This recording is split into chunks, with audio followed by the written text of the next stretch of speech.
తండ్రి చరితను తెలిపెదము మేము, శివ జ్ఞాన సుధను ప్రవహింపగ మేమొచ్చాము. శివ తండ్రి చరితను తెలిపెదము మేము.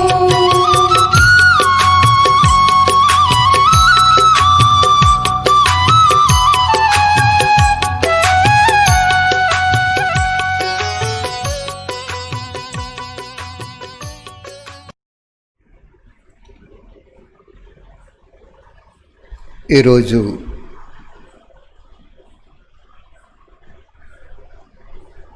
అన్ని జన్మల్లో కల్లా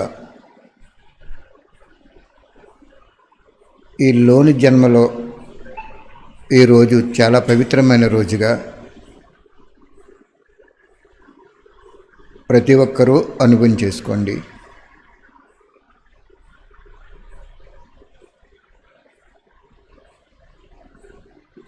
ఈ జన్మ భగవంతుడు లోనిచ్చారు మనకి కదా. మిగిలిన జన్మలో దేవతలకి దేవతలు ఇస్తారు, మానవులకి మానవులు ఇస్తారు. కానీ ఈ జన్మ స్వయం పరంపిత ఇస్తారు.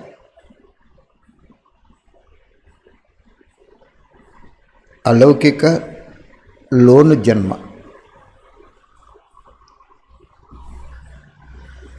అనుభవం చేసుకోండి.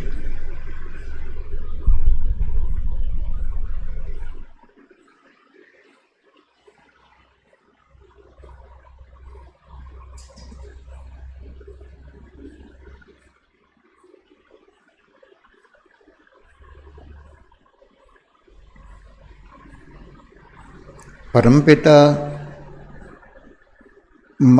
లోనిచ్చే వాళ్ళు ఏం చేస్తారు? అన్ని రకాల ఆథరైజేషన్స్ వాళ్ళ దగ్గర పెట్టుకుని లోన్ ఇస్తారు. కానీ ఈయన ఏమీ పెట్టుకోకుండా మనకు లోన్ ఇచ్చారు బాబా. ఏంటి? శరీరం. అన్నీ మనం ఏదైతే ఈ భూమి మీద అనుభవిస్తున్నామో, ఎవరినైతే సంభాళిస్తున్నామో అన్నీ లోనే. కాబట్టి లోన్ భగవంతుడు మనకు లోన్ ఇవ్వటం కూడా అదృష్టంగా భావించి ఆ లోన్ కట్టేస్తే మళ్ళీ వచ్చే వరకు, అంటే 84 జన్మల వరకు ఈ బిడ్డకి చాలా నీతిగా, నిజాయితీగా, ధైర్య ఉత్సాహాలతో శరీరంలోనని సేవకి, యోగానికి ఉపయోగించారు. సేవకి, యోగానికే. మనసు విశ్వకళ్యాణికారిగా శుభభావనతో తండ్రిని తోడెట్టుకున్నారు. ధనము భగవంతుడికి విశ్వసేవలో అతను ప్రత్యక్షం చేయటానికి భిన్న భిన్న రూపాల్లో మనం అర్పణ చేస్తున్నాం. లోన్ ఇచ్చారని తెలుసుకుని లోన్ కట్టేస్తే ఇవన్నీ కూడా మళ్ళీ 84 జన్మలకి ఆయన లోన్ కింద కాకుండా బహుమతిగా 1కి 100 రెట్లు, 1000, 1,00,000, కోటి, మిలియన్స్ రెట్లు బహుమతిగా ఇచ్చేస్తారు బాబా. ఈ పాయింట్ నీట్గా అర్థం చేసుకోండి.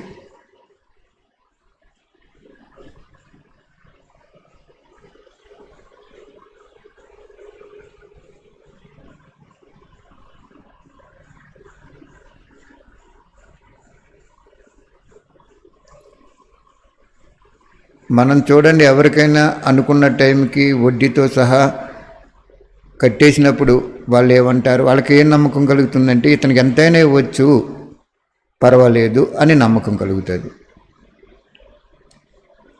నేను పంజాబ్ నేషనల్ బ్యాంకులో లోన్ తీసుకున్నప్పుడు ముందుగా కట్టేటతోటి ఆయన ఏమన్నారు? ఇంకా తీసుకో బాబు అన్నారు. అసలు మనకు లోన్ ఇస్తారా? ఉద్యోగం లేదు, వ్యాపారం లేదు, వ్యవసాయం లేదు, ఏమీ లేదు. వాళ్ళే అలాగన్నారంటే మరి భగవంతుడు ఎలా ఉంటారంటారు? అంచేత మీ ప్రతి అడుగులో కన్నుకి రెప్పలు ఎలాగైతే అవసరమో అలాగ బాబాకి లోన్ ఇచ్చినవన్నీ కూడా మనం రీపేమెంట్ చేసుకుంటే 84 జన్మలకి ఆయన ఫ్రీగా బహుమతిగా సౌభాగ్యాన్ని భిన్న భిన్న రూపాల్లో నువ్వేదైతే ఇచ్చేవన్నీ తిరిగి మినిమం 100 రెట్లు మ్యాక్సిమం 1 కోటి రెట్లు ఇచ్చేస్తారు. నువ్వు లోన్ కట్టలేదు, పైగా బాబా పేరు మీద వచ్చినవి అన్నీ వాడేసుకున్నావు. నువ్వు ఆత్మల యొక్క మనసుని బుద్ధిని నీ వైపు తిప్పుకున్నావు. అప్పుడు అన్నీ నష్టపోతాం. భవిష్యత్తులో దాసీలయ్యి ఎవరైతే భగవంతుడి పేరు మీద మనకి అన్ని రకాల సహయోగం చేశారో యజ్ఞంలో అవి మనం ఎప్పుడైతే వాడేసుకున్నామో, ఇదే మహాన్ పురుషార్థం అంటే వాడుకున్నామో, అప్పుడు వాళ్ళకి ఇచ్చిన వాళ్ళకి ఒక దాసీల కింద అవి రుణం తీర్చుకోవాల్సి వస్తుంది. అదే వాళ్ళు భగవంతుడని ఇచ్చినప్పుడు మళ్ళీ భగవంతుడిగా మనం ఖర్చు పెట్టినప్పుడు మనకు దాసీలు లభిస్తారు. మనకు దాసత్వం ఉండదు, ఇంకా అంత రాజ్యరకమే ఉంటుంది. అర్థమైందా పాయింట్? కాబట్టి ఈ సంగమయుగములో భగవంతుడు ఒరిజినల్ బాడీకి ఆయుష్ అయిపోయింది, నేను లోన్ ఇచ్చానని వాణిలో క్లియర్గా చెప్పారు బాబు. అందరికీ, మనందరికీ. కాబట్టి అలాగ అనుభవం చేసుకోండి. బాబా నిన్నేం చెప్పారు? ఎప్పుడు కూడా వినాశనం యొక్క ఫైనల్ డేట్ నిర్ణయించబడదు. ముందుగా చెప్తారా బాబా? చెప్పరు. అంచేత మనం వినాశనం అనేది 100 సంవత్సరాల ఆయుష్ అని సంగమయుగం ఎప్పుడు కూడా మీరు అప్పుడు అనుకోవద్దు. చెప్పలేదు ఆయన. చెప్పలేని వాక్యాన్ని మనం చెప్పామంటే శ్రీమతంలో మన్మతం కలిపాం కాబట్టి వేరే మత చక్రంలోకి వెళ్ళిపోతారని చెప్పారు బాబు. ఈరోజు వాణి చాలా డీప్గా ఉంటుంది, అందుకే ముందు కొంత ఇంట్రడక్షన్ ఇవ్వటం జరుగుతుంది. చాలా అటెన్షన్గా వినండి. కుమారీలు ఎలాగా ఏ విషయాలు ధారణ చేయాలని చెప్పారు బాబా. బాబా చెప్తున్నారు, కుమారులు అందరూ బాబాతో మొదట ప్రతిజ్ఞ చేశారు కదా, ఏమని? నాకొక్క శివబాబా తప్ప ఇంకెవరూ లేరని. దాన్ని నిలబెట్టుకుంటున్నారా అని అడుగుతున్నారు బాబా. ఒకటి. రెండో పాయింట్, ఈ ప్రతిజ్ఞనే, ఏ ప్రతిజ్ఞని? నాకొక్క శివబాబా తప్ప ఇంకెవరూ లేరని ప్రతిజ్ఞని నిలబెట్టుకునే కుమారి విశ్వ కళ్యాణార్థం నిమిత్తం అవుతుంది. ఆ ఆత్మచేత మొత్తానికి విశ్వానికి కళ్యాణం చేయిస్తాను అంటున్నారు బాబా. ఏ ప్రతిజ్ఞ? నాకొక్క శివబాబా తప్ప ఇంకెవ్వరూ లేరు. ఇప్పుడు ఆ పరీక్షకి చాలా సమయం కూడా ఇచ్చారు బాబా మనకి.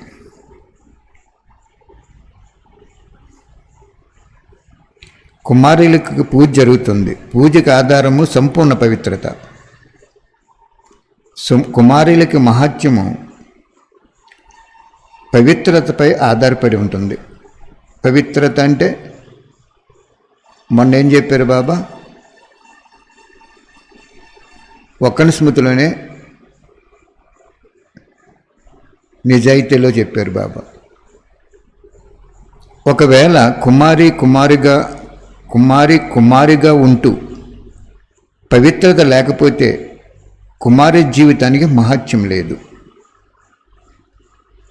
అంటే వివాహం చేసుకోకుండా ఇల్లు వాకిలి వదిలేసి తల్లిదండ్రులను వదిలేసి సెంటర్కి వచ్చి కుమారిగా ఉండి క్లాసులు నడిపి ముందుకెళ్తున్నప్పుడు బాబాయ్ అంటున్నారు, పవిత్రత లేకపోతే కుమార జీవితానికి మహత్యం లేదు. పవిత్రత ఉన్నాం కదా బాబా, మేము పెళ్లి చేసుకోలేదు, అదే పవిత్రత కదా అని అనుకుంటున్నారు. కానీ ఇక్కడ ఆ పాయింట్ చెప్పట్లేదు బాబా. అది పథ్యం లాంటిది. ఔషధము వ్యాధిని తగ్గింతుంది, పథ్యము వ్యాధిని పెరగకుండా చేస్తుంది. నువ్వు పథ్యం ఒకటే చేస్తే వ్యాధి తగ్గదు. ఇది పథ్యం లాంటిది. లౌకిక జీవితాన్ని వదిలేయటం పథ్యం లాంటిది. కనపడిన భగవంతుని కనిపిస్తున్నట్టు అనుభవించేసుకుని నాకు ఒక్క శివబాబా తప్ప ఎవరూ లేదు అనుకోవటం పవిత్రత. ఇప్పుడు అనుకుంటున్నారా మీరు? అన్నీ లాక్ చేసేసారు బాబా. మరి అనుకుంటున్నారా మీరు? బాబా ఏం చెప్పారు? కుమారీలు ఉండటం వల్లనే అదర్ కుమారులు మాతలు కూడా జ్ఞానంలోకి రాగలిగారు. అంతవరకు పవిత్రత వండర్ఫుల్గా ఉంది. కానీ నాకొక్క శివబాబా తప్ప పరివారం వద్దు, ధనం వద్దు, సాధనాలు వద్దు, ఏది వద్దు, ఎక్కడ కూర్చోబెట్టినా పర్వాలేదు. అలాగ మీరుంటే అటువంటి పవిత్రత కుమారికి మహత్యం చాలా ఎక్కువ ఉంటుంది అని చెప్తున్నారు బాబా. అలా లేకపోతే మహత్యం ఉండదు, కేవలం నామధారిగా ఉండిపోతారు. కుమారి జీవితానికి ఏదైతే విశేషత ఉందో దాన్ని సదా వెంట ఉంచుకోండి, వదలకండి. లేకపోతే మీ విశేషతను వదిలేస్తే వర్తమాన జీవితం యొక్క సుఖాన్ని, భవిష్యత్ యొక్క రాజ్య సుఖం నుండి వంచితం అయిపోతారు. చూసారా బాబా ఏం చెప్తున్నారు?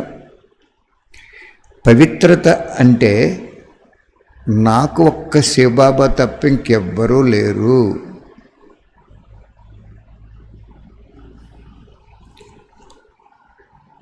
కుమారి జీవితానికి ఏదైతే విశేషత ఉందో దాన్ని సదా వెంటుంచుకోండి, వదలకండి. లేకపోతే మీ విశేషతను వదిలేస్తే వర్తమాన ప్రస్తుత జీవితం యొక్క సుఖాన్ని, భవిష్యత్ యొక్క రాజ్య సుఖం నుండి వంచితమైపోతారు. బ్రహ్మకుమారిగా ఉంటూ అతీంద్ర సుఖమనే సంగమయుగి వారసత్వాన్ని అనుభవం చేసుకోలేరు. ఎప్పుడైతే సదా బ్రహ్మకుమారి జీవితం యొక్క మహాత్యాన్ని స్మృతిలో ఉంచుకుంటామో అప్పుడే సఫలత టీచర్గా లేక బ్రహ్మకుమారిగా కాగలరు. ఈ లక్ష్యం ఉంటే కుమారి స్థితి యొక్క విశేష లక్షణాలు లేదా స్మృతిలో ఉంచుకోండి. మాయ ఈ విశేషతను ఒప్పటానికి చాలా ప్రయత్నాలు చేస్తుంది. కానీ అచంచలంగా ఉండండి. నిర్బంధనులే కానీ భయం ఉంటుంది. ఎక్కడ కుమారిగా ఉంటా మాయకు వశమైపోతామో అని బాబా చెప్తున్నారు. సంపూర్ణ పవిత్రత మరియు పరివర్తన శక్తి రెండు విశేషతల్లో సేవ, స్నేహం, సహయోగంలో విశేషాత్మకంగా కాగలరు. సంపూర్ణ పవిత్రత మరియు పరివర్తన శక్తి ఉంటే బాబా అంటున్నారు, బాబా సేవలో, బాబాతో స్నేహంలో, బాబాకి సహయోగం చేయటంలో విశేషాత్మకంగా ఉండిపోతారు. లేకపోతే ప్రయత్నం చేస్తాననే జాబితాలోకి వెళ్ళిపోతారు. సమర్పణ అనే దానిలోకి రారు.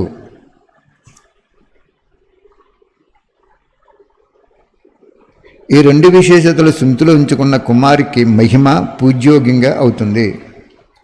అల్పకాలిక వైరాగ్యం ఉండటం కాదు, సదాకాలిక వైరాగ్యం ఉండాలి. అంటే త్యాగం ఉండాలి, తపస్సు ఉండాలి. అప్పుడే నీవు విశేష కుమారిగా పరివర్తన అవుతావు. ఇప్పటి వరకు విశేషత కనిపించలేదు. బాబా అన్నాడు, ఏ డేట్ వరకు? 28/10/75. అప్పటికి ఎన్ని సంవత్సరాలు అయింది? సుమారుగా 40 సంవత్సరాలు అయింది యజ్ఞ స్థాపనవి. కానీ బాబా ఏమంటున్నారంటే, ఎవరి ద్వారా ఇప్పటి వరకు విశేషత కనిపించలేదు అంటున్నారు బాబా. అందువలన సేవ ఆగిపోయింది, సేవకి ఎక్కువ జరగలేదు అంటున్నారు. 1936, 46, 56, 66, 76 సుమారుగా 39 సంవత్సరాలు. ఎవరి ద్వారా ఏ ఫిర్యాదు వినిపించకూడదో ఈ కుమారి ఈ విధంగా చేశారని అప్పుడే సంపూర్ణ టీచర్గా 100 మంది బ్రాహ్మణుల కంటే ఉత్తమ కన్యగా అవగలరు. ఒక టీచరు సంపూర్ణ పవిత్రతతో పరివర్తన శక్తితో నిండుగా ఉంటే బాబా ఆ ఆత్మని స్నేహిగా చేసుకుని సహయోగం ఇచ్చి సేవ చేయించి విశేషాత్మగా చేస్తాను అంటున్నారు బాబా. లేకపోతే నేను కూడా ఏమీ చేయలేను అంటున్నారు బాబా. ఏ రెండును? ఈ 2 రాసుకుంటే సరిపోద్ది, మీకు వాణి అంతా వచ్చేస్తుంది. సంపూర్ణ పవిత్రత, సంపూర్ణ పవిత్రత మరియు పరివర్తన శక్తి. సంపూర్ణ పవిత్రత అంటే నాకు ఒక్క శివబాబా తప్ప ఏ విషయంలోనూ ఎవ్వరూ అవసరం లేదు, వద్దు, నాకు అవసరం లేదు.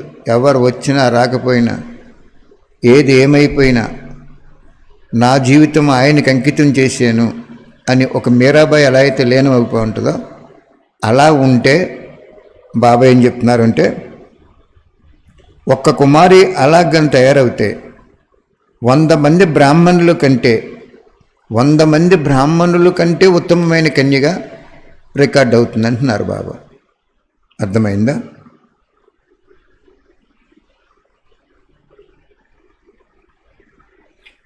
నాకు ఒక్క శివబాబా తప్ప ఇంకెవ్వరూ లేరు అనే ఈ ప్రతిజ్ఞ నిరంతరం నిలబెట్టుకునే కుమారి విశ్వానికి కళ్యాణం చేయడానికి నిమిత్తం చేస్తాను అంటున్నారు బాబా. నిమిత్తం అవుతుంది, చేస్తాను కూడా అంటున్నారు బాబా.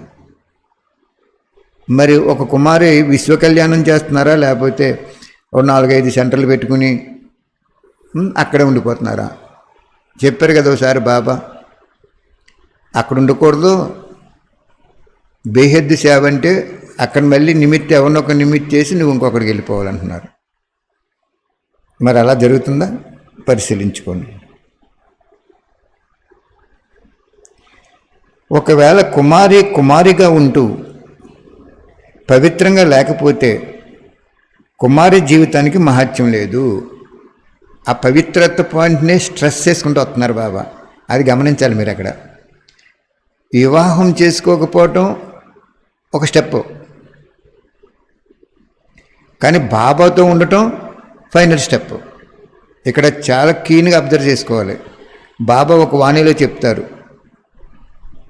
నువ్వు ఏ సంబంధం అయితే వదిలేసేవో ఆ సంబంధం నాతో జోడించుకున్నప్పుడే నీకు సఫలతామూర్తిగా అవుతావంటారు. సంబంధం వదిలేయటం వలన అవో. ఇక్కడ చాలా కీన్ పాయింట్ అబ్జర్వ్ చేసుకోండి.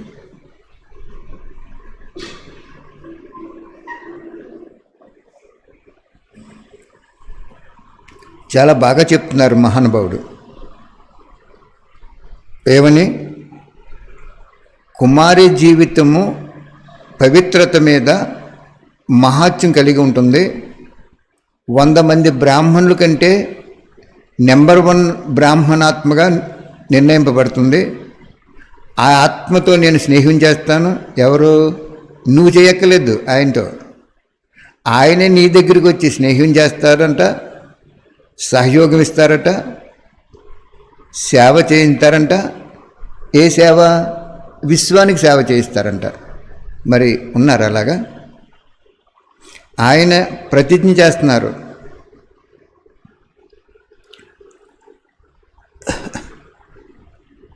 సంపూర్ణ పవిత్రత మరియు పరివర్తన శక్తి ఈ 2 విశేషతలలో ఉంటే సేవ, స్నేహము, బాబా యొక్క సహయోగంలో విశేషాత్మకంగా అయిపోతారు. లేకపోతే లేకపోతేని అండర్లైన్ చేసుకోండి. మొత్తం ఈ వాణికి అండర్లైన్ పాయింట్ ఏంటంటే సంపూర్ణ పవిత్రత మరియు పరివర్తన శక్తి. మీరు ఈ రెండిట్లకి ఎక్స్ప్లెనేషన్ ఎక్కడిచ్చారో చూసుకోవాలి. ఎలాగా? పరివర్తన శక్తి ఎప్పుడు వస్తుందో తెలుసా మీకు? చెప్పండి, ఒక్క నిమిషం ఆలోచించండి. పరివర్తన శక్తి ఎప్పుడు వస్తుందంటే స్వచ్ఛత ఉన్నప్పుడు వస్తుంది. లోపడంటే సంకల్పంలో, బయటంటే మాటలో మరియు కర్మలో. స్వచ్ఛత ఎప్పుడైతే ఉందో పరివర్తన అయిపోతాము. అక్కడ వాణి పట్టుకొచ్చి ఇక్కడ పెడితే కానీ దీని క్లారిటీ రాదు.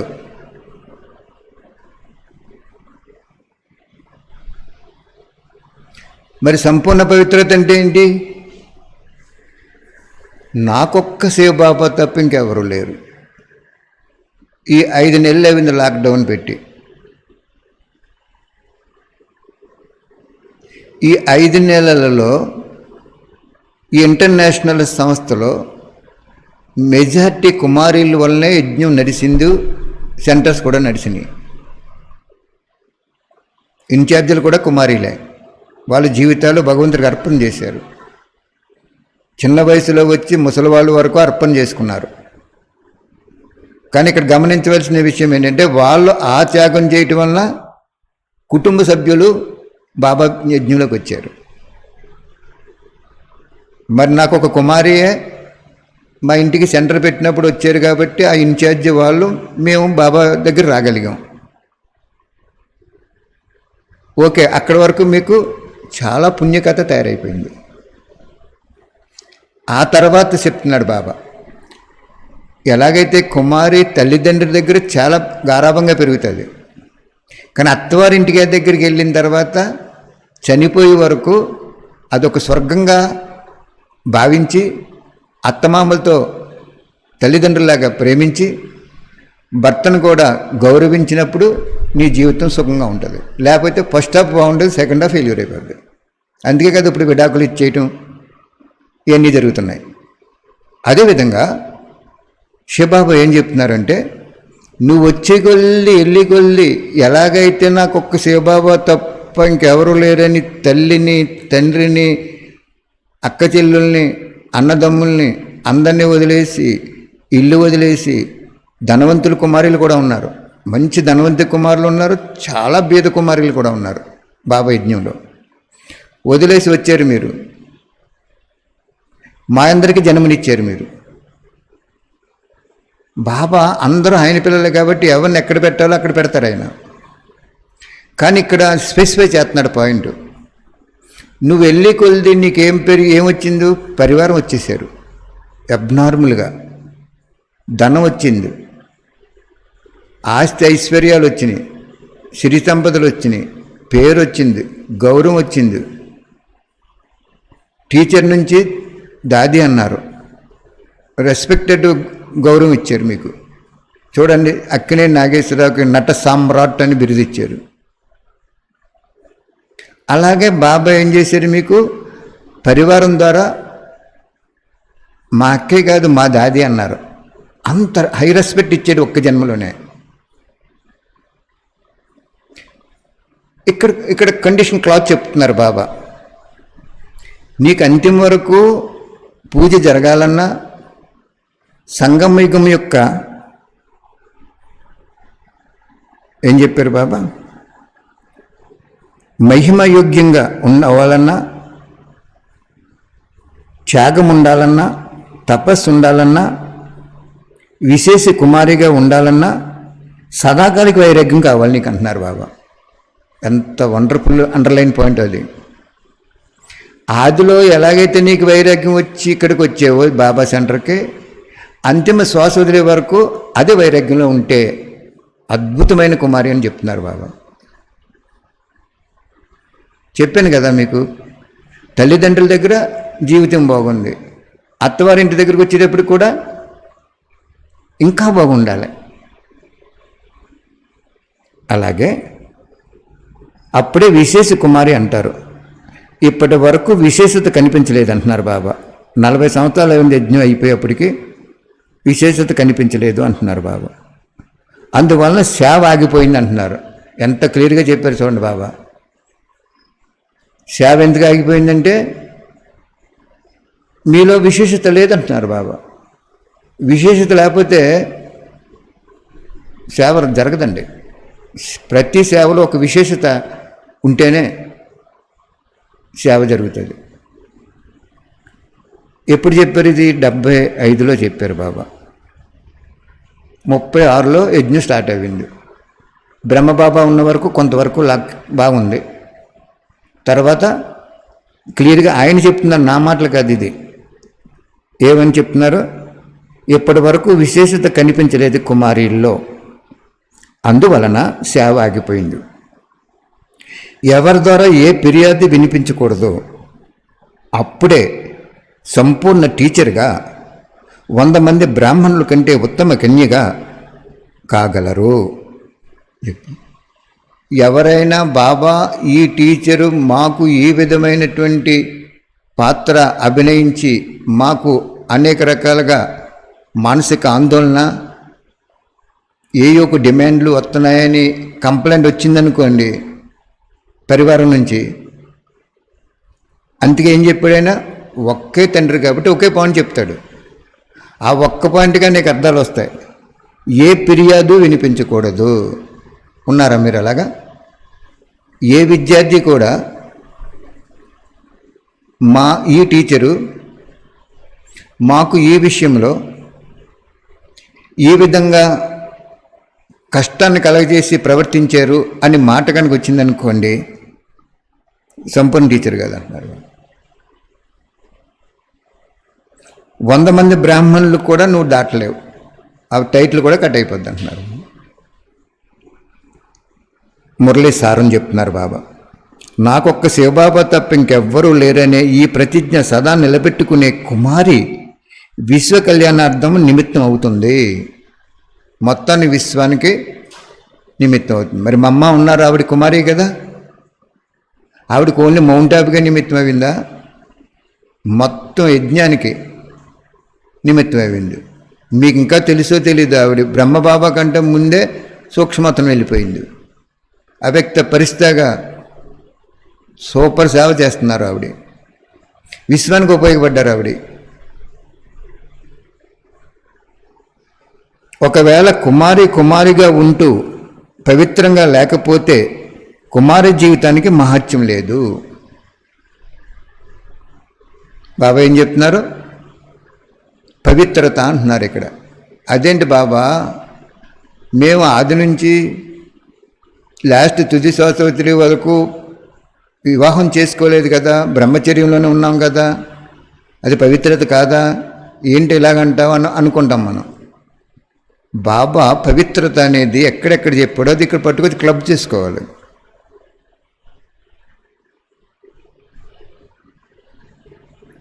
ఆ క్లబ్ చేసినప్పుడు మీకు అర్థమైపోద్ది. వాణిలో ఏం చెప్పాడు? కేవలము బాహ్య బ్రహ్మచర్యమే పవిత్రత కాదు. ఏంటి పవిత్రత అంటే బ్రహ్మచారి, బ్రహ్మని ఫాలో అవటం పవిత్రత అని చెప్తారు బాబా ఒక వాణిలో.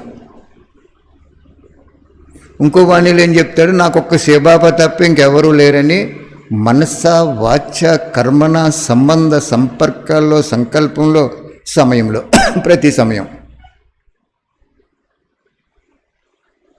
ఆ 2 పాయింట్లు పట్టుకొచ్చి ఇక్కడ ఉంటే మనకు అర్థమైపోద్ది. సంపూర్ణ పవిత్రత పరివర్తన శక్తితో సేవ, స్నేహము, సహయోగంతో విశేషాత్మలుగా కాగలరు. సంపూర్ణ పవిత్రత మరి పరివర్తన కూడా అవ్వాలంటున్నాడు. సంపూర్ణ పవిత్రత ఉంటే పరివర్తన అయిపోతాం, నో క్వశ్చన్. సదాకాలిక వైరాగ్యము, త్యాగము మరియు తపస్సు ఇవి ఉన్నప్పుడే నీవు విశేష కుమారి అంటారు.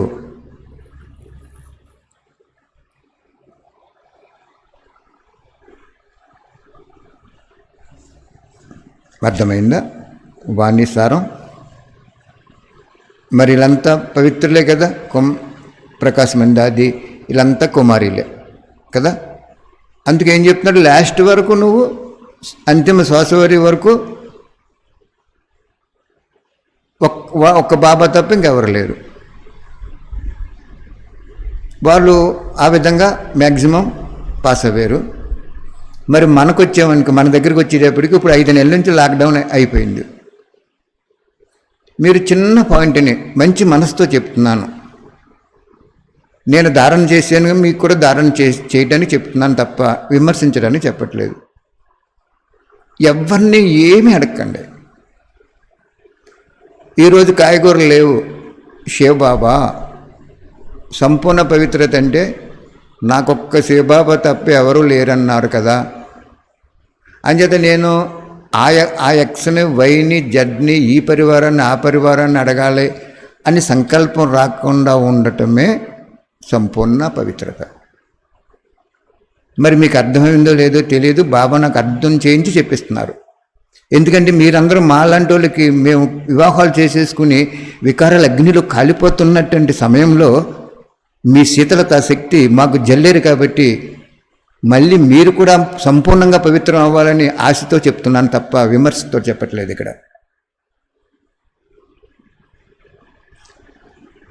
ఎవరిని అడగండి, ఎవరి దగ్గర తీసుకోకండి.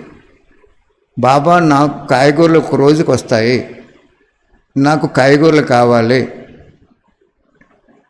ఫలానాది కావాలి, అది ఈ ఆత్మీయ శరీరంలో ఉన్నని చెప్పి అవసరం కదయ్యా, అవసరం అని చెప్పండి. ఆయనకి అంత డీప్గా కూడా చెప్పక్కర్లేదు. చెప్పండి, ఎవరికో ఒకరికి ప్రేరణ ఇచ్చి కాయగూరలు పట్టుకొచ్చేస్తారు మీకు. అప్పుడు కూడా మీరు ఎలా ఉండాలంటే ఆ అన్నయ్య పట్టుకొచ్చారు లేకపోతే అక్కయ్య పట్టుకొచ్చారని వాళ్ళని గౌరవించే కూడా అప్పుడు వరకు ఉన్న నిత్యంలో కూడా సడిలిపోద్ది. అప్పుడు మీరు ఏమనుకోవాలి, వాళ్ళలో బాబాను చూడాలి, వాళ్ళలో బాబాను చూడాలి. మీరు బాబా ఈ రూపంలో పట్టుకొచ్చేవా తండ్రి, నువ్వు బహురూపివయ్యా అని వాళ్ళకి ప్రార్థన భగవంతుడు చేయాలి, గౌరవం వీళ్ళకి ఇవ్వాలి.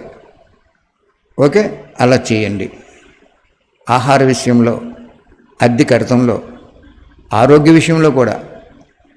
ఆరోగ్యం కూడా బాబా మేము బయటికి వెళ్ళలేము, ఈ పరిస్థితులు బాగోలేదు, మా ఆరోగ్యం కూడా నువ్వే కాపాడాలి. మరి మా తల్లిదండ్రులు లేరు, అలౌకికమైనా లౌకిక తల్లిదండ్రులైనా నువ్వే అని వన్ బాబా నన్ అదర్స్ అని ఈ సబ్జెక్టులో ఇప్పుడు వచ్చేస్తే, మీరు ఈ 5 నెలల్లో వచ్చేస్తే ఇంకా మా అమ్మ నడుతూ ఇంకో 5-6 నెలలు నడుస్తుందేమో.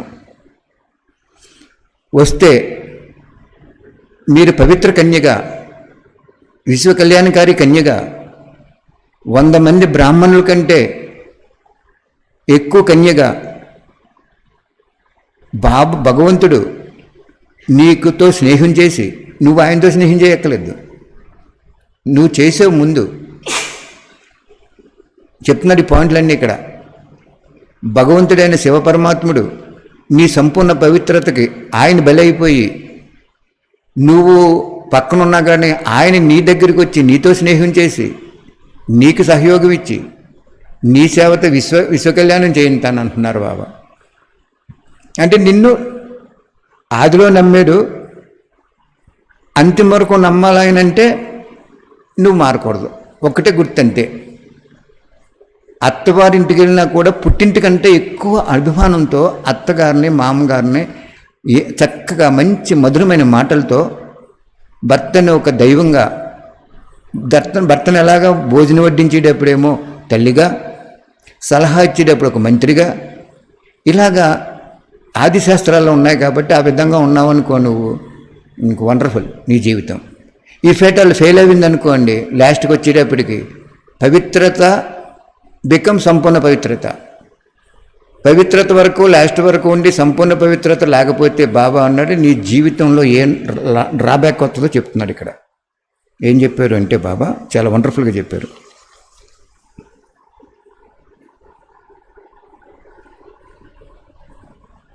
అతీంద్ర బ్రహ్మకుమారిగా ఉంటూ అతీంద్ర సుఖమనే సంగమయుగి వారసత్వానికి అనుభవం చేసుకోలేవు. సంగమయుగంలో వారసత్వం ఏంటంటే అతీంద్ర సుఖం అండి. ఈ రోజుని మీరు ఒక్కసారి ఆలోచించండి. మనం బాబా పిల్లలు అవ్వకపోతే, ఏదో పెద్ద డాక్టర్ అవి, ఏదో ఉద్యోగస్తుడవి, ఏదో వ్యాపారస్తుడవితే మన జీవితం ఎలా ఉన్నప్పుడు, ఎంత భయంగా ఉన్నాం, ఎంతమందితో మనం డీల్ చేయవలసి వచ్చినా. బాబా ఈరోజు అన్ని సెంటర్స్ లాక్ చేసి వాళ్ళెవరు నీ దగ్గర రాకుండా చేశాను, నువ్వు నా దగ్గర అవుతావని చేశాను అంటున్నాడంటే నాకు ఈరోజు అదే అనుభవం అయింది. నేను హోమియో డాక్టర్గా ఉండేవాడిని, పెద్ద హాస్పిటల్ కట్టాలని అభిలాష ఉండేది. నాకు ఈరోజు బాబా అదే అనుభవం చేశాడు. నువ్వు ఈరోజు ఎలా ఉండు, హాస్పిటల్ కట్టడానికి ఇష్టం ఉండదు, అలవాటు అయిపోయింది. పేషెంట్లు ముట్టుకోవడానికి భయం వేస్తుంది, ఎవరి దగ్గర ఏది ఉందో. డబ్బా పుష్కలంగా ఉంటుంది, జీవితమా అంధకారంలో ఉంటుంది అని చెప్పారు బాబా.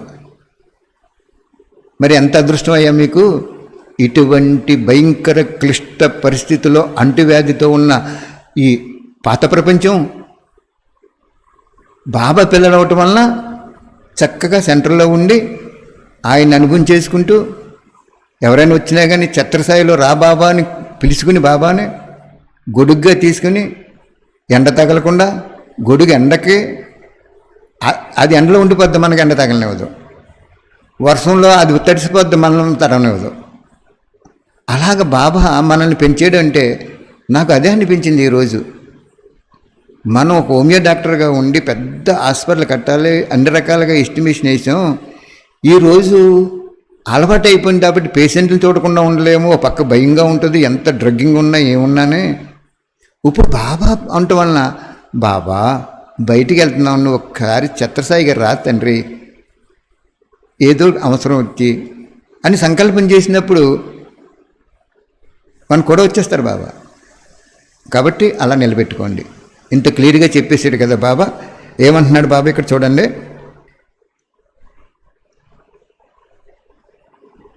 విశేషత వదిలేస్తే వర్తమాన జీవితం యొక్క సుఖాన్ని భవిష్యత్ యొక్క రాజ్య సుఖం నుండి వంచితమైపోతారు. బ్రహ్మ కుమారిగా ఉంటూ అతీంద్ర సుఖం అనే సంగమయుగి వారసత్వాన్ని అనుభవం చేసుకోలేరు. సంగమయుగంలో మనకు కావాల్సింది ఏంటంటే స్థూల ఇంద్రియాలని మర్చిపోయి ఆత్మ సూక్ష్మేంద్రియాల యొక్క అనుభవం అవ్వాలని చెప్తున్నారు బాబా.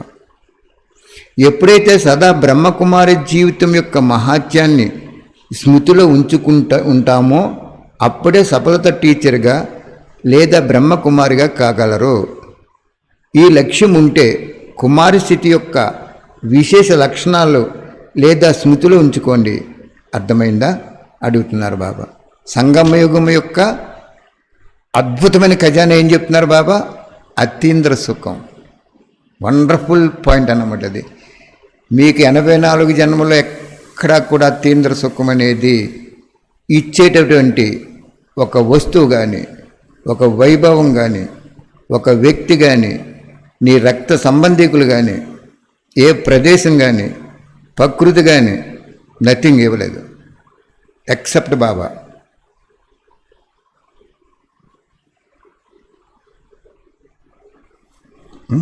ఓకే, ఒక్క నిమిషం యోగం చేసుకుని నెక్స్ట్ పనికి వెళ్ళిపోదాం.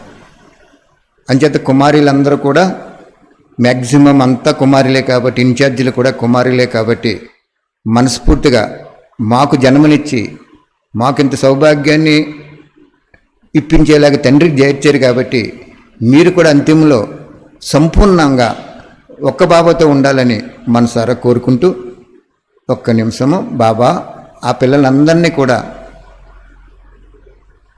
పాస్ విత్ హనర్ అవిలాగా వరదానం ప్రసాదించి బాబా అని సంకల్పం చేసుకో.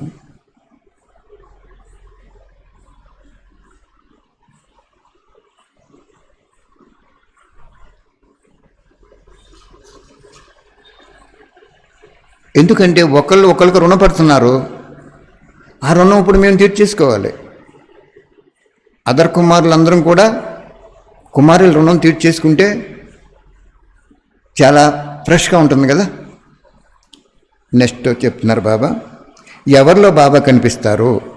ఒక 3 పాయింట్లు 3 లైన్లు ఉంటాయి, చాలా బాగుంటుంది, చెప్తారు వినండి. ఎవరిలో బాబా కనిపిస్తారు అంటున్నారు బాబా.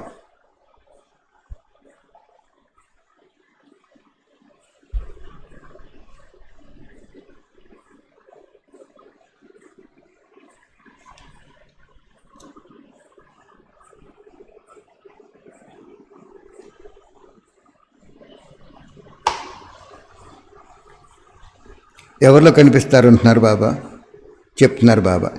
ఎవరైతే సదా బాబా ప్రేమలో లవలీనమై ఉంటే, స్మృతిలో నిమగ్నమై ఉంటారో అటువంటి ఆత్మల నయనాలలో, ముఖంలో, అంటే ముఖం ద్వారా వచ్చే ప్రతి మాట బాబా నిండి ఉంటుంది.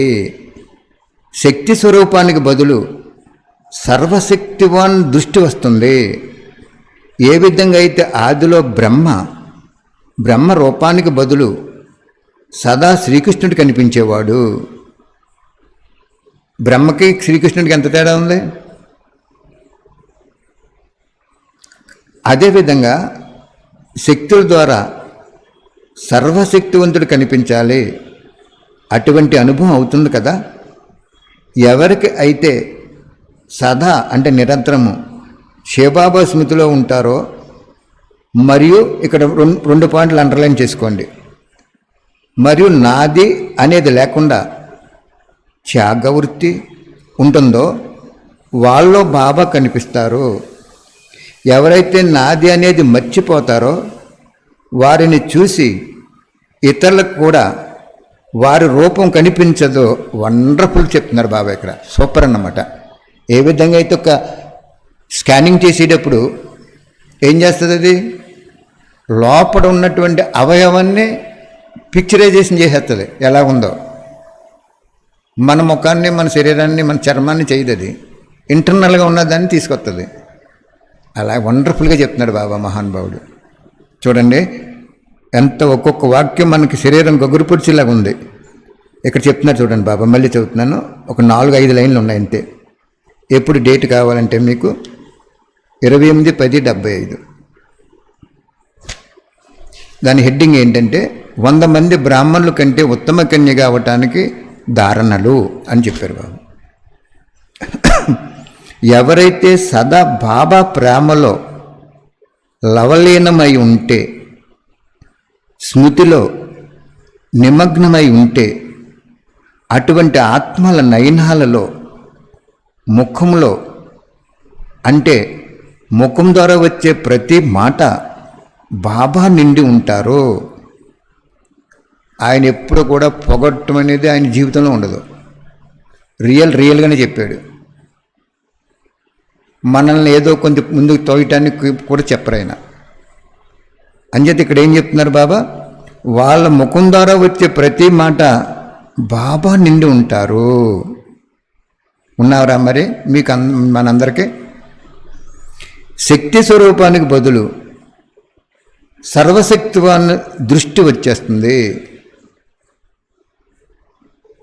అందరూ శక్తి స్వరూపమే. 33 కోట్లు కూడా యాక్చువల్గా ఉన్నతోన్నమైతే మన బాబా పిల్లలు కాబట్టి అందరూ ఎంతో కొంత శక్తి స్వరూపమే. కానీ సర్వశక్తి స్వరూపం యొక్క దృష్టి ఉండాలి.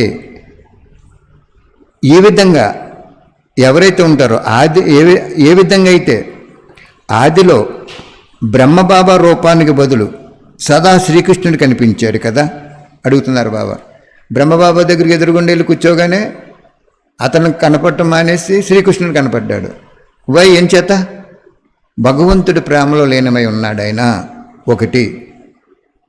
2 స్మృతి స్వరూపంలో నిమగ్నై ఉన్నారు.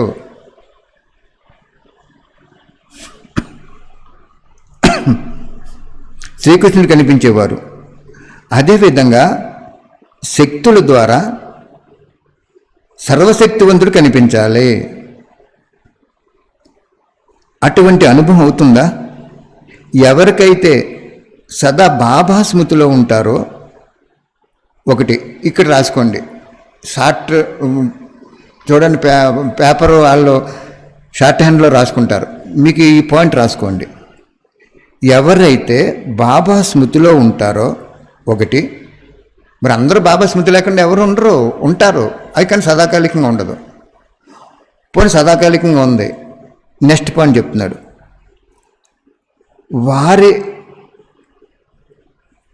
వారికి నాది అనేది లేకుండా, ఇంకా వాళ్ళకి నాది అనేది ఉండదంటున్నారు బాబా. త్యాగవృత్తి ఉంటుంది. నాది అనేది లేకుండా ఉండటమే కాకుండా త్యాగం కూడా ఉంటుంది అంటున్నారు ఇక్కడ బాబా. బాగా పాయింట్ క్యాచ్ చేయండి ఇక్కడ. నాదనేది లేకుండా ఉండటం అనేది చాలామంది ఉన్నాం అలాగా.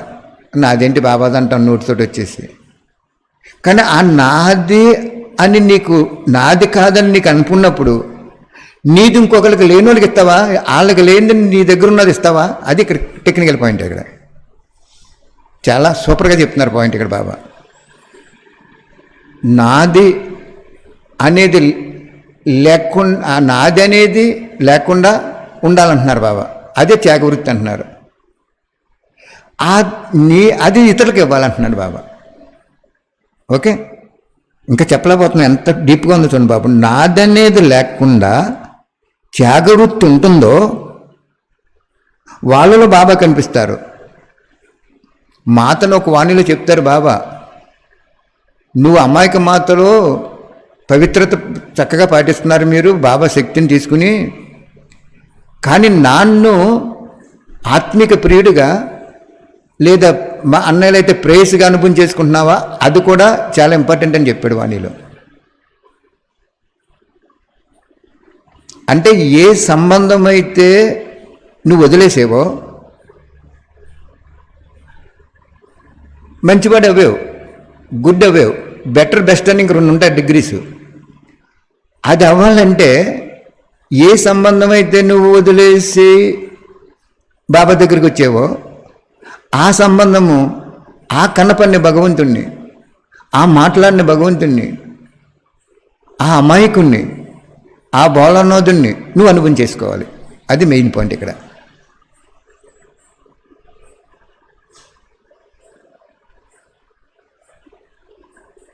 అర్థమైందా పాయింట్?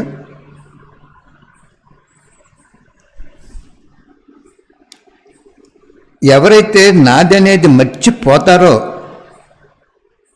మర్చిపోగలను మనది ఏది లేదు, ఇంకా మర్చిపోవాలంటున్నారు మహానుభావుడు. మర్చిపోతారో వారిని చూసి ఇతరులు కూడా వారి రూపం కనిపించదు. ఎవరు కనపడతారు అప్పుడు? శివబాబా కనపడతారు. సర్వశక్తివాన్ రూపం కనిపిస్తుంది.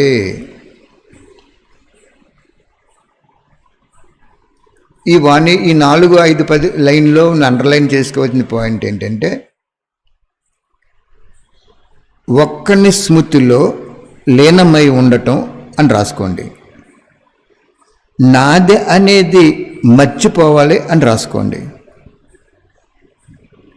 త్యాగవృత్తి ఉండాలి అని రాసుకోండి. అప్పుడు బాబా కనిపిస్తాడు. అలా డాష్ డాష్ పెట్టుకుంటే మీకు వాణి వచ్చేస్తుంది, ఆటోమేటిక్ వచ్చేస్తుంది. ఇప్పుడు కూర వండేటప్పుడు అలవాటు ఎక్కువ ఉంటే ఏది ఎంత వేయాలి అనేది వచ్చేస్తుంది కదా, అలా వచ్చేస్తుంది అంటున్నారు బాబా. ఇంకొక వాణి ఉంది, చాలా పవర్ఫుల్. అది ఒక్క నిమిషం యోగం చేసుకోండి.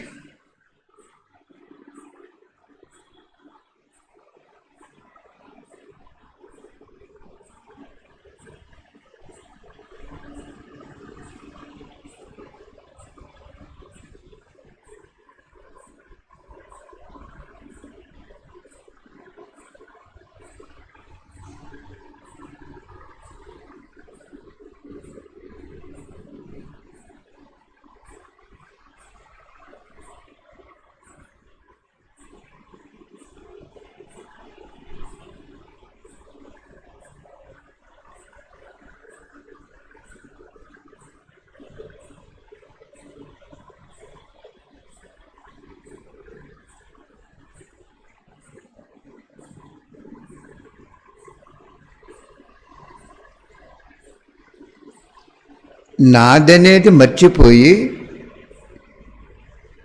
ఆ ఉన్నాయన్నీ కూడా భగవంతుడు సేవ కోసం అర్పణ చేసేయాలని టెక్నికల్ పాయింట్ చెప్పారు ఇక్కడ బాబా. అప్పుడు నీలో బాబా కనపడతారంటున్నాడు. నిజం చెప్పండి, ఒకసారి ఆలోచించండి. మనం బాబా పిల్లలు అయిన తర్వాత విహార వ్యవహారాల్లో చాలా మానేసాం. సినిమాకి వెళ్ళట్లేదు అసలు. సినిమా ఇప్పుడు రేట్ ఎంత ఉందో తెలియదు, అది బాక్స్ వస్తుందో తెలియదు, ఏమో తెలియదు కూడా మనకి. నా వరకు నాకు కూడా తెలియదు.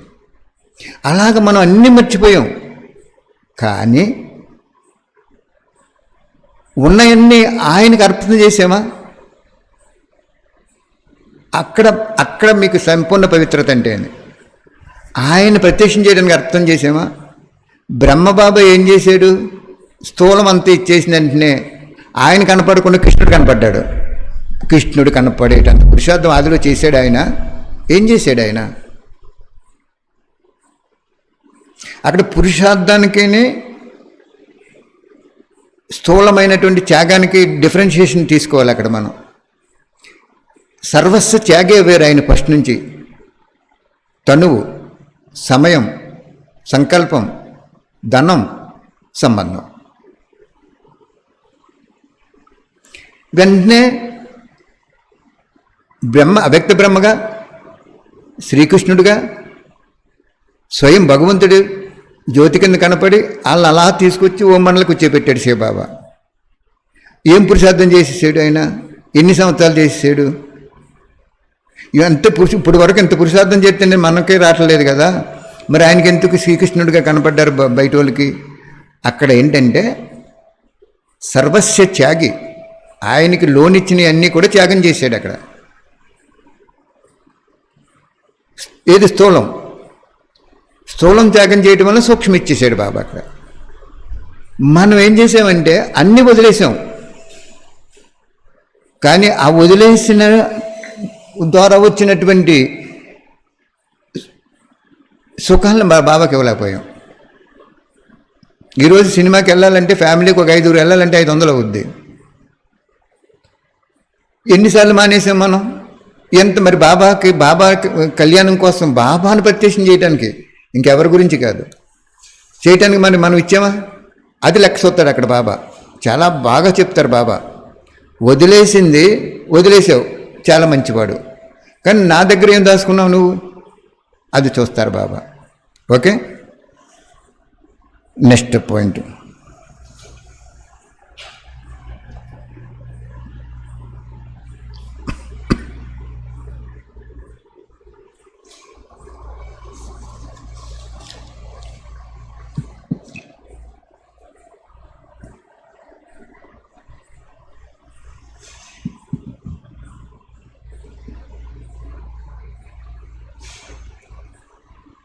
ఇరవై 24/10/75 వికారి దేహిరూపి సర్పం చూస్తే మొత్తం సంపాదన పోతుంది. చదువుతాను, చాలా మంచి పవర్ఫుల్ వాణి. ఒక్కొక్క చోట ఎక్స్ప్లెనేషన్ ఇస్తారు బాబా.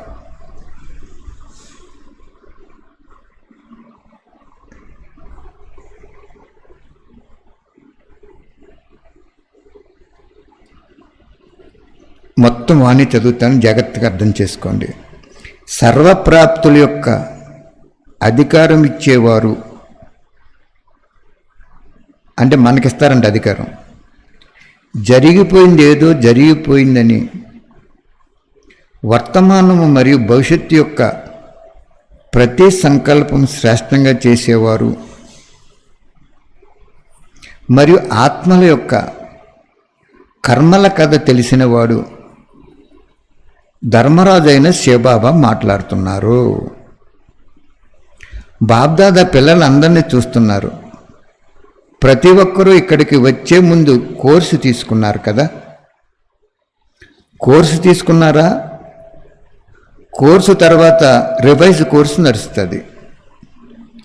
రివైజ్ తర్వాత అంతిమ కోర్సు ఏంటి? పశ్చాత్తాపం. అంటే ఏదైతే విన్నారో, ఏదైతే పొందారో దాన్ని బాబా చరిత్రను చూసి దాని ప్రమాణంగా మీలో ఉంచుకున్నవారెంత, పోగొట్టుకున్నవారెంత అని. ఏదైతే విన్నారో, ఏదైతే పొందారో, కేవలం వినేవారుగా అయ్యారా లేక స్వయం సంపన్నంగా అయ్యారా? అంటే పొందారా? సమర్థంగా అయ్యారా లేక ఇతర శాస్త్రాత్మల గురించి లేదా బాబా యొక్క గుణగానం చేసేవారుగా అయ్యారా? జ్ఞాన స్వరూపులుగా, స్మృతి స్వరూపులుగా, దివ్యగుణ స్వరూపులుగా మరియు సేవాదారి స్వరూపంగా అయ్యారా లేక వీటిని కేవలము స్మరణ చేసేవారుగా వేరా? జ్ఞానం చాలా ఉన్నతమైనది, యోగం చాలా శ్రేష్టమైనది, దివ్యగుణ ధారణ చాలా అవసరం. సేవ చేయటం మన కర్తవ్యం. ఇలా కేవలం స్మృతి చేస్తున్నారా లేదా స్వరూపంగా అయ్యారా? ఈ రకంగా మీకు మీరు పశ్చాత్తాపడాలి. ఇదే అంతిమ కోర్సు. ఎంత బాగా చెప్పారు చూడండి బాబా. నువ్వు వినేవాడిగా వేవా లేదా పొందేవాడిగా వేవా? స్వరూపంగా వేవా లేకపోతే స్మరణ చేసేవాడిగా వేవా? భక్తులు గుళ్ళోకి వెళ్ళి దేవుణ్ణి గుణాలు గానం చేస్తారు. అలాగవేవా? శ్రేష్టాత్మల్ని నన్ను అలా పొగుడుతున్నావా నువ్వు? పలానా వాళ్ళు చాలా శ్రేష్టమని పొగుడుతున్నావా? నన్ను పొగుడుతున్నావా? నువ్వు అలాగవేవా? పొగట్టం కాదండి, బాబాను చూసి శ్రేష్టాత్మలు చూసి పొందాలంటున్నారు ఇక్కడ బాబా.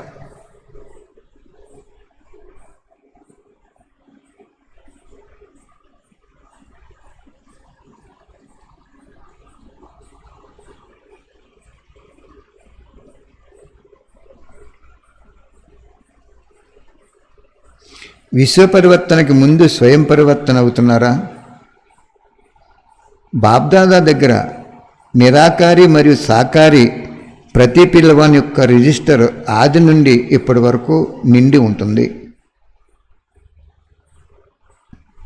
తొలగించలేరు.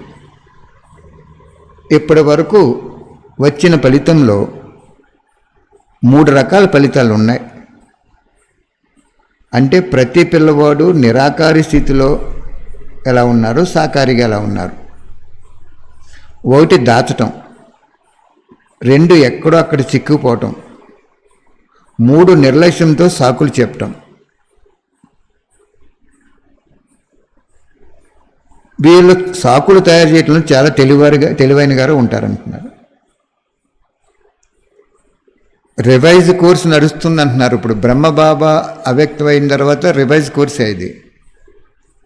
తర్వాత ఆయన ఇంక ఎప్పుడైతే ఆగిపోయారో శివబాబా చెప్పడం ఇంక రియలైజేషన్ కోర్స్ వచ్చేసింది అంటున్నారు బాబా. పశ్చాత్తాపడవలసి వస్తుంది. ఫస్ట్ పేరా ఏం చెప్పారు బాబా రాసుకోండి మీరు. ఏమనంటే రివైజ్ తర్వాత అంతిమ కోర్సు పశ్చాత్తాపం. అంటే బ్రహ్మబాబా తర్వాత చెప్పే అవ్యక్తవాణిలన్నీ కూడా రివైజ్ కోర్సు. దాన్ని కేవలం వినేవాడిగా వినిపించేవాడిగా అయ్యి పొందేవాడిగా అవ్వకపోతే పశ్చాత్తాపడవలసి వస్తుందని చెప్తున్నారు. ఆ పేర ఒక్క సారం అలా రాసుకోవాలి మనం. తమను తాము వారి పొరపాటుని దాచుకోవటం చాలా అద్భుతమైన విషయాలు తయారు చేస్తున్నారు. ఆది నుండి అంతిమ వరకు ఒక పెద్ద శాస్త్రంగా అన్ని విషయాలు తయారు చేస్తున్నారు.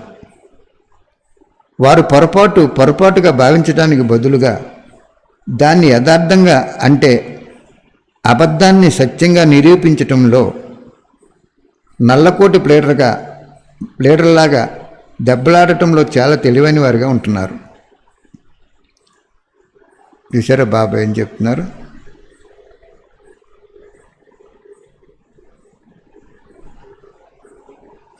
కానీ ఇది స్మృతి ఉండటం లేదు.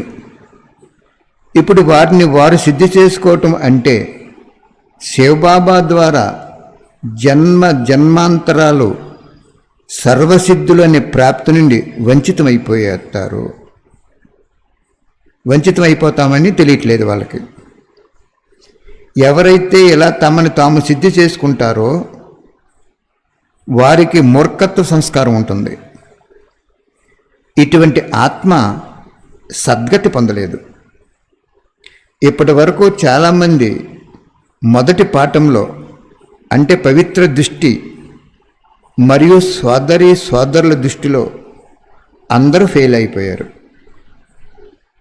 అంటే స్థూలమైన పవిత్ర దృష్టి కూడా వికార దృష్టి కింద మారిపోయిందని చెప్తున్నారు బాబా ఇక్కడ. ఇప్పటి వరకు ఈ మొదట ఆజ్ఞపై నడిచే ఏ మొదట ఆజ్ఞ?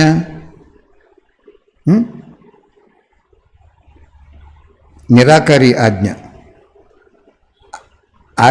నడిచే ఆజ్ఞాకారి ఆత్మలు చాలా కొద్దిమంది ఉన్నారు. మాట మాటికి ఈ ఆజ్ఞను ఉల్లంఘన చేస్తున్న కారణంగా తమపై భారం పెట్టుకుంటున్నారు. దీన్ని కారణం ఈ పవిత్రత అనే ముఖ్య సబ్జెక్ట్ యొక్క మహాత్యం తెలుసుకోలేరు. దానివల్ల వచ్చే నష్టాన్ని తెలుసుకోలేరు. అంటే బాబా అంటున్నారు, పరివారాన్ని అందరినీ సోదరి సోదరులుగా వికారి దృష్టి నుంచి దూరంగా ఉంటూ ఆ అభ్యాసం చేయటంలో కూడా ఫెయిల్ అవ్వారని చెప్తున్నారు బాబా ఇక్కడ.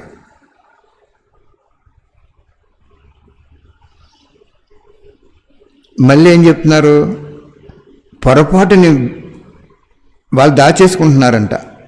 బాబాకు చెప్తే సగం పాపం పోతుంది. మళ్ళీ ఏం చేస్తారు, ఆయన శక్తి ఇచ్చి మళ్ళీ ఆ పని చేయకుండా సలహా, ఆయన శక్తి ఇస్తారు. అక్కడ భగవంతుడు శక్తి ఇస్తాడు, సలహా ఇస్తారు, సలహాను పాటిస్తే శక్తి ఇస్తారు.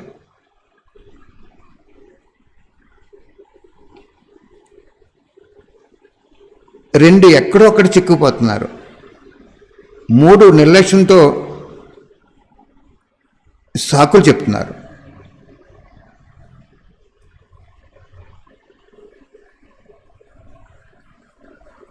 ఎక్కడొక్కడ చిక్కుపోతున్నారు అంటే ఇక్కడ చెప్పాడు కదా కింద బాబా, అసత్యాన్ని సత్యంగా సిద్ధి చేయటంలో నల్లకోటు ధరించే ప్లేడర్లాగా అయిపోతున్నారు మీరు అంటున్నారు బాబా. ఒక్క ఉదాహరణ చెప్పండి దానికి.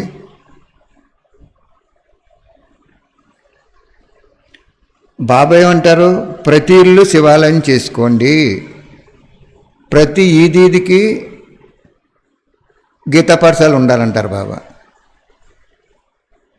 మనం ఏమంటాం, అబ్బే నువ్వు అపవిత్రమైన ఇంట్లో బాబా లైట్ కూడా పెట్టుకోవద్దు అంటాం మనం.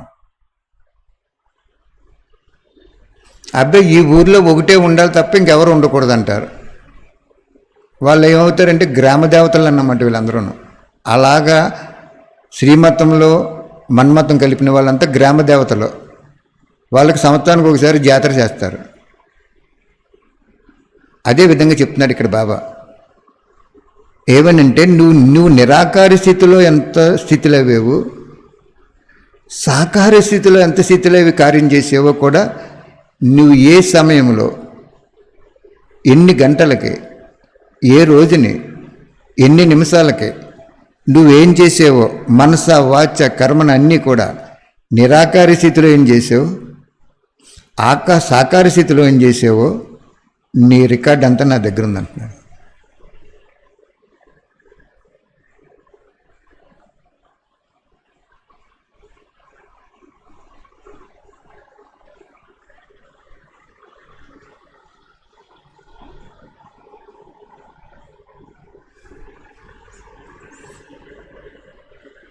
సీసీ కెమెరాలాగా సూక్ష్మతలో రికార్డ్ అయిపోద్ది ఇదంతా.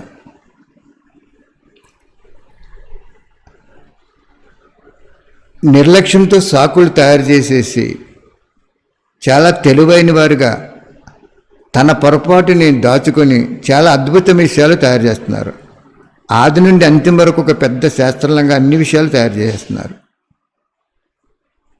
ఉదాహరణ చెప్పాలంటే ఎన్నో ఉంటాయి.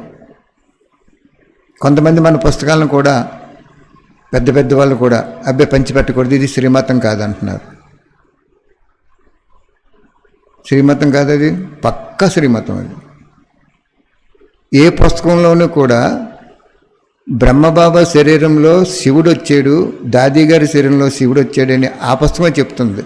మీకు కావాలంటే ఏ పరిచయం పుస్తకంలో కూడా అంత డీటెయిల్గా లేదు.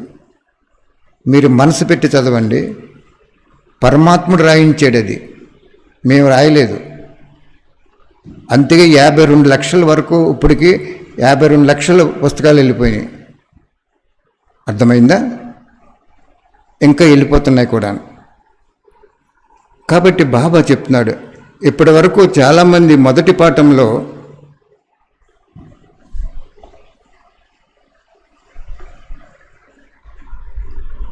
ఫెయిల్ అయ్యారంటున్నారు బాబా.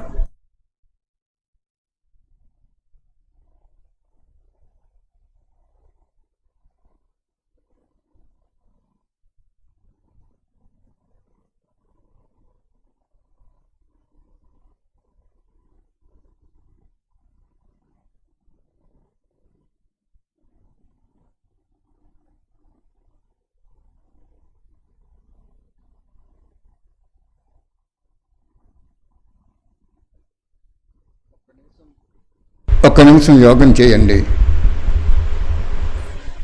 చాలా పవర్ఫుల్గా ఉంటుంది వాణి.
బాబా చెప్తున్నారు, అంత బాగా చెప్తున్నారు చూడండి. ఇటువంటి ఆత్మ సద్గతి పొందలేదు అంటున్నారు బాబా. ఇప్పటి వరకు చాలామంది మొదటి పాఠంలో అంటే పవిత్రమైన దృష్టి, అందరూ కూడా సోదరి సోదరులనే దృష్టిలో ఫెయిల్ అయిపోయారు.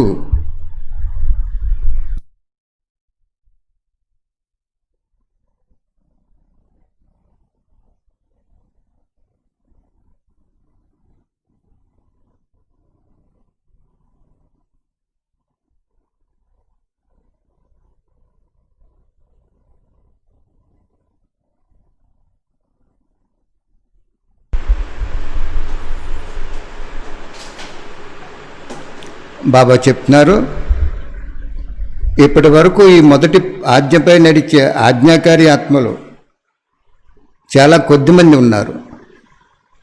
మాట మాటికి ఈ ఆజ్ఞ ఉల్లంఘన చేస్తున్న కారణంగా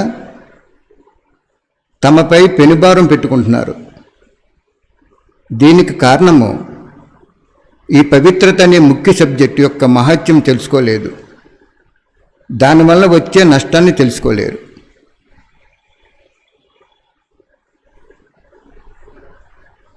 అర్థమైందా బాబా ఏం చెప్తున్నారో? ఏ దేహదారి యొక్క సంకల్పంలో కానీ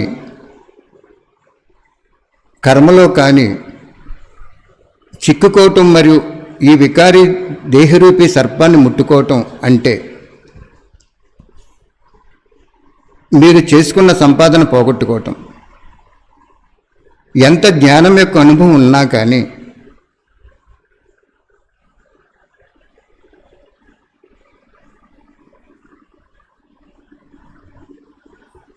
ఎంత స్మృతి ద్వారా శక్తిని అనుభవం చేసుకున్నా కానీ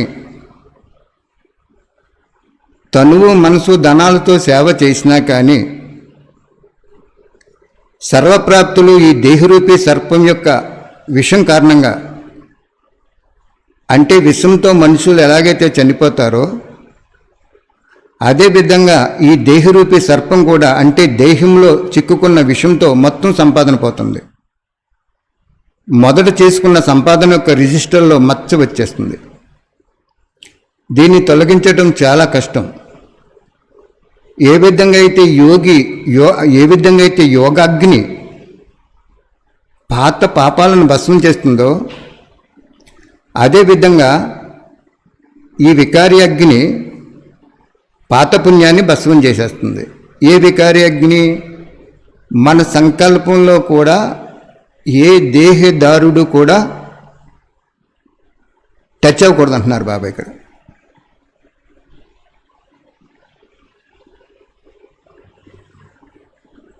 ఏ దేహదారుడు కూడా టచ్ అవ్వకూడదు అంటున్నారు బాబా ఇక్కడ.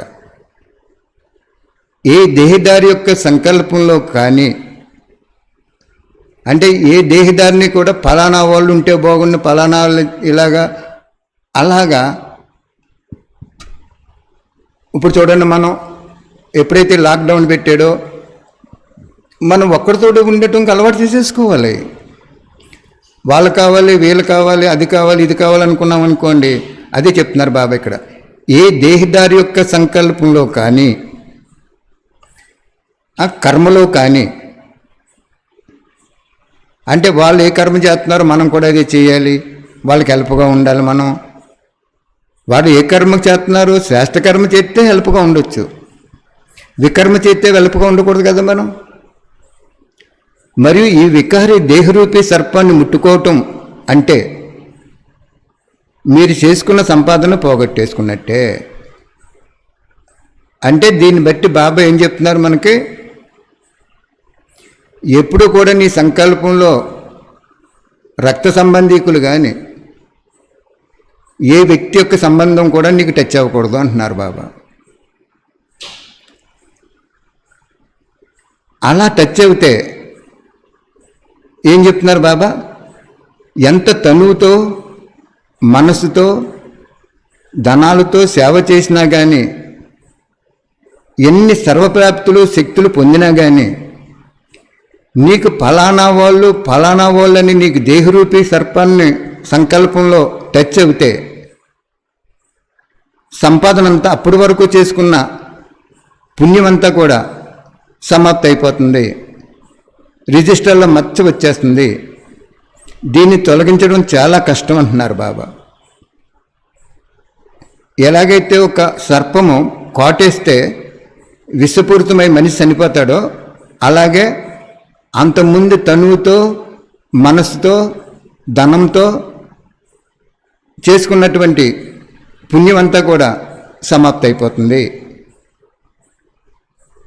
ఏ విధంగా అయితే యోగాగ్ని పాత పాపాలను భస్మం చేస్తుందో, అదేవిధంగా ఈ వికారి అగ్ని, యోగాగ్ని అంటే భగవంతుడితో స్మృతిలో ఉన్నటువంటి ఏకాగ్రతలో ఉన్న శక్తి, అలాగే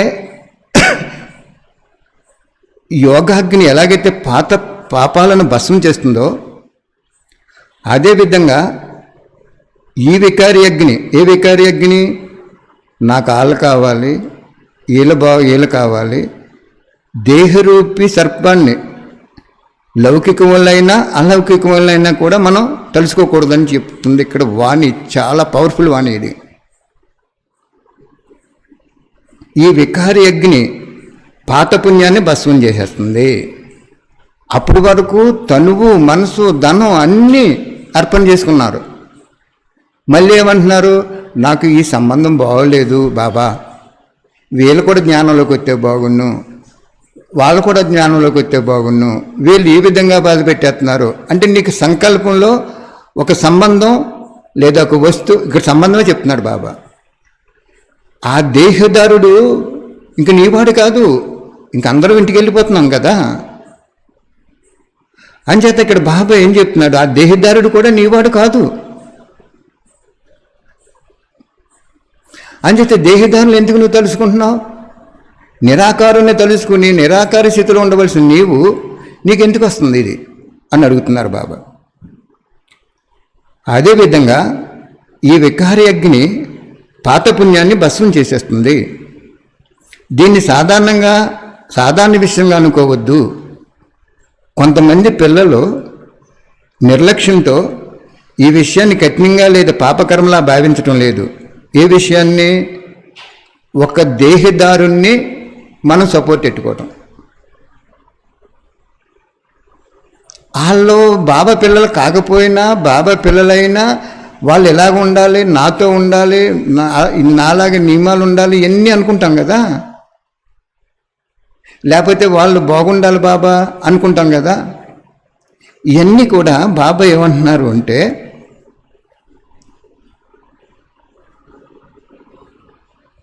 ఆ వికారి అగ్ని పాత పుణ్యాన్ని భస్మం చేసేస్తుంది. దీన్ని సాధారణ విషయం అనుకోవద్దు. కొంతమంది పిల్లలు నిర్లక్ష్యంతో ఈ విషయాన్ని కఠినంగా లేదా పాపకర్మలా భావించటం లేదు. దేన్ని? సంకల్పంలో దేహాన్ని గురించి ఆలోచించటం. వర్ణన కూడా సాధారణంగా చేస్తున్నారు. నాకు 4-5 సార్లు ఎలా జరిగింది, ముందెప్పుడు చేయనని వర్ణన చేసేటప్పుడు కూడా పశ్చాత్తాపం ఉండటం లేదు. సాధారణ విషయం చెప్తున్నట్లుగా చెప్తున్నారు. బాబా చెప్తున్నారు చూడండి ఏ విధంగానో. ఒకసారి నేను ఈ విషయం చెప్తాను చూడండి. నేను ఒక చోటకి క్లాస్కి వెళ్ళాను. వెళ్ళే ముందు బాబు ఇస్త్రీ చేసుకుంటుంటే ఇస్త్రీ పెట్టి సాకు కొట్టింది, వెంటనే పెట్టి కింద పడిపోయింది. బాబుకి ఏం అవ్వలేదు. సరే నేను జాగ్రత్తగా చేసుకో బాబు, లేకపోతే మానే రేపు చేసుకుంది కానీ నేను వెళ్ళిపోయాను క్లాస్కి. సుమారుగా 40 కిలోమీటర్ల దూరం మోటార్ సైకిల్ మీద వెళ్ళానన్నే కానీ ఆలోచన ఎలా ఉందంటే మళ్ళీ ముట్టుకుంటారేమో ఇతను ఏంటి అని సంకల్పం అవుతుంది. క్లాస్ చేయలేకపోతున్నాం. క్లాస్ చేసేటప్పుడు చేస్తున్నాం కానీ సంకల్పం అక్కడ వస్తుంది. అప్పుడు బాబాతో సంకల్పం చేశాను. బాబా ఇలా సంకల్పం వస్తుందంటే అప్పుడు బాబా ఏమన్నారంటే, లోకధర్మంగా నీకు పిల్లల్ని సంభాళించటం ప్రపంచంలో అందరికీ ఒకటే పద్ధతి, అలా లేకపోతే సృష్టి నడవదు. కానీ నువ్వు జ్ఞానంలోకి వచ్చిన తర్వాత నువ్వేం చేయాలి, బాబా ఈ పిల్లలు నా పిల్లలు కాదు, నువ్వు సంభాళించడానికి యజ్ఞంలో ఇక్కడ వేసావు, నన్ను సంభాళించడానికి వేసావు, నీ పిల్లలే బాబాయ్యలో, నువ్వే రక్షించుకో, నీ పిల్లలే బాబా నువ్వే రక్షించుకో అని సంకల్పం చేయమన్నారు బాబా. చేసిన వెంటనే అండి మనసు ఫ్రీ అయిపోయింది, మర్చిపోయాను ఇంక నేను. నువ్వు నా పిల్లల్లో నువ్వు రక్షించన్నప్పుడు నీకు సంకల్పంలో ముట్టుకున్నావు, నువ్వు దేహరూపి సర్పాన్ని, దేహాన్ని ముట్టుకున్నావు, అది సర్పం అని చెప్తున్నాడు బాబా. ఆ రూపం నీకు సర్పంగా పుణ్యాన్ని భస్మం చేసేస్తుంది, ఎంత తనువు మనసు ధనంతో చేసిన. అందుకే బ్రహ్మబాబా ఏం చేశారు, ఆయన ఎక్కడో దూరంగా ఉన్నప్పుడు భార్య చనిపోయారట, యశోద గారు చనిపోతే ఎవరో చెప్పారు, మరి నాకు అదే చెప్తున్నాను. బ్రహ్మబాబాకి తెలిసి ఎందుకు ఇంత దూరం కూడా తీసుకురావద్దు, అక్కడే దహనకాండలు చేసేయండి అన్నారట. అంటే ఆయన అంతిమకి వెళ్ళి కొలిది దేహాన్ని, దేహ సంబంధికుల్ని, వస్తు వైభవాల్ని, పాత ప్రపంచాన్ని అన్నిటిని బాబా ప్రేమలో లీనమయ్యి సత్యంగా ఉన్నాడు. అంతే, రెండే. సత్యంగా ఉండటం వల్ల ప్రేమలో లీనమవుతాం, అప్పుడు పరివర్తన అయిపోతాం. సత్యంగా లేకుండా నువ్వు ఎంత నియమాలు పాటించినా నీ మనసులో సత్యత లేకపోతే, సంకల్పంలో సత్యత లేకుండా, మాటలో సత్యత లేకుండా, కర్మలో సత్యత లేకుండా ఉంటే నువ్వు పరివర్తన అవ్వవు. పరివర్తన అవ్వకపోతే ఈ వికారీ సంకల్పం భస్మం అవ్వదు. భస్మం అవ్వకపోతే అంతకుముందు చేసుకున్నదంతా కూడా సమాప్తి అయిపోద్ది. అర్థమైంది ఎంత లోతుగా చెప్తున్నారు? అందుకు మీరందరూ కుటుంబ సభ్యులందరూ కూడా చాలా కంప్లైంట్స్ పెట్టుకుంటున్నారు. నాకు ఎలాగుంది, ఎలాగుంది, ఇతను ఎలా ఉన్నాడు, ఈ బిడ్డ ఎలా ఉన్నాడు, ఆ బిడ్డ ఎలా ఉన్నాడు, ఆ భర్త ఎలా ఉన్నాడు, ఈ కోడలు ఎలా ఉందని. అప్పుడు బాబా ఏం చెప్తున్నారు, అలాగా వాళ్ళందరినీ సంభాళించడానికే మనకి ఇచ్చాడు బాబా, మనల్ని సంభాళించడానికి ఇచ్చాడు బాబా. సంబంధం పెట్టుకోవడానికి ఇవ్వలేదు అక్కడ, అంతిమ జన్మ కాబట్టి, లోని జన్మ మంది. అప్పుడు బాబా ఏమంటున్నాడు, నేను ఎంతో కలత చెందాను, మళ్ళీ ముట్టుకుంటాడేమో, చిన్న పెద్ద పిల్లలు పెద్ద మళ్ళీ ఇస్త్రీ చేస్తాడేమో, ఏమవుద్దని. అప్పుడు పెద్ద సెల్ ఫోన్లు ఏం లేవు కదా మరి మనకి. అప్పుడు బాబా అన్నాడు, మంచిదే, నువ్వు ఆలోచించింది మంచిదే, అది లోకం కూడా ధర్మం అది. కానీ ఇప్పుడు నువ్వు నా బిడ్డను, నీ బిడ్డ అనుకో. బాబా నీ బిడ్డ, నువ్వు చూసుకోవా తండ్రి, చూసుకోవా ప్లీజ్ అని అన్నారు బాబా. అలాగా 2 సార్లు అనేటప్పటికీ మనసు ఫ్రీ అయిపోయిందండి, మర్చిపోయాం ఇంకా. అందుకు ఇక్కడ బాబా ఏం చెప్తున్నారంటే, నువ్వు ఏది కూడా నీదనుకోకు, వస్తువుల్ని, వ్యక్తుల్ని, వైభవాల్ని అన్నిటిని కూడా నాది నాది నాది అని ఎప్పుడైతే నువ్వు అన్నావో అప్పుడు బాబా అంటున్నాడు, నువ్వు పాపకథలన్నీ భస్మం అయిపోతాయని చెప్తున్నారు బాబా. మళ్ళీ ఏం చెప్తున్నారు బాబా, ఈరోజు మరలా ఇటువంటి పాపాత్మలకి, ఎవరిని పాపాత్మలు అంటున్నాడు? ఎక్కడ అనలేదు బాబా పాపాత్మలని, బాబా పిల్లల్ని. పాపం తయారు చేసుకుంటున్నారు అన్నాడు, కానీ జ్ఞానాన్ని గ్లాని చేసే వారికి వార్నింగ్ ఇస్తున్నాను అంటున్నారు బాబా.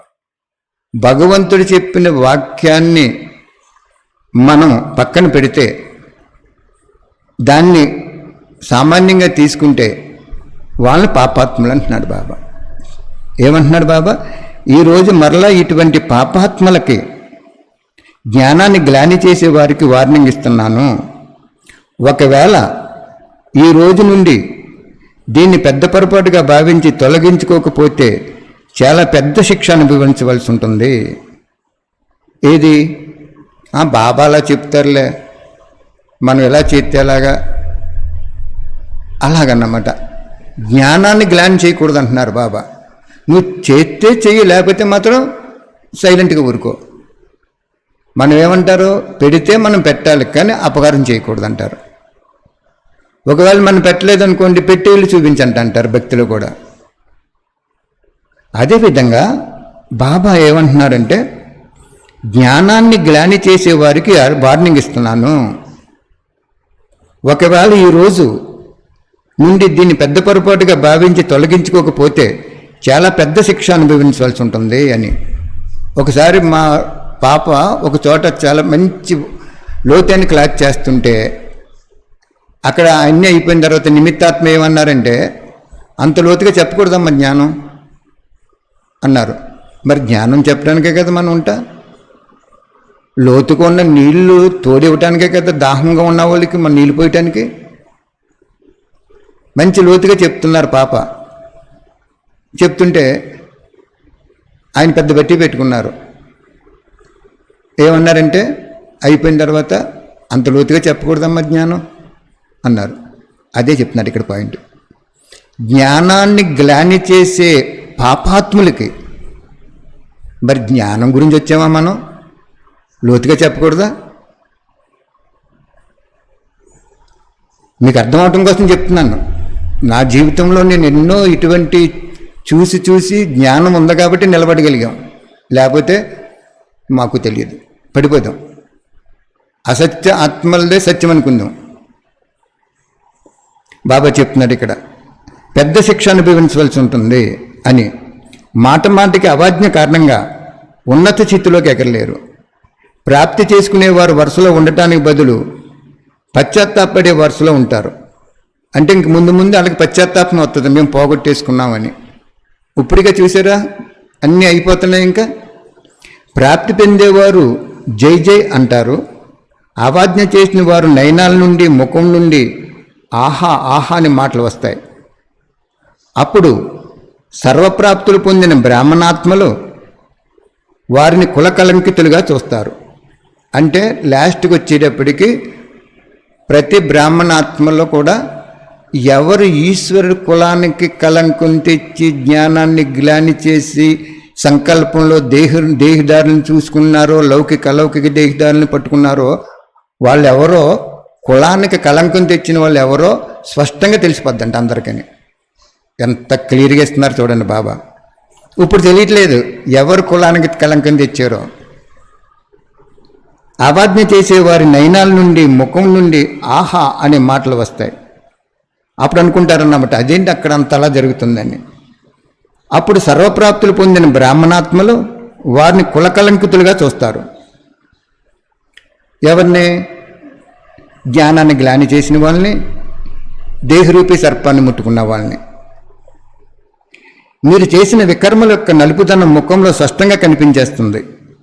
కాబట్టి ఇప్పటి నుండి దీన్ని వికారి పొరపాటుగా, అంటే చాలా పెద్ద పొరపాటుగా భావించి వెనుకటి పొరపాట్ల వలన పశ్చాత్తాప హృదయంతో బాబాతో స్పష్టం చేసి మీ భారాన్ని తొలగించుకోండి.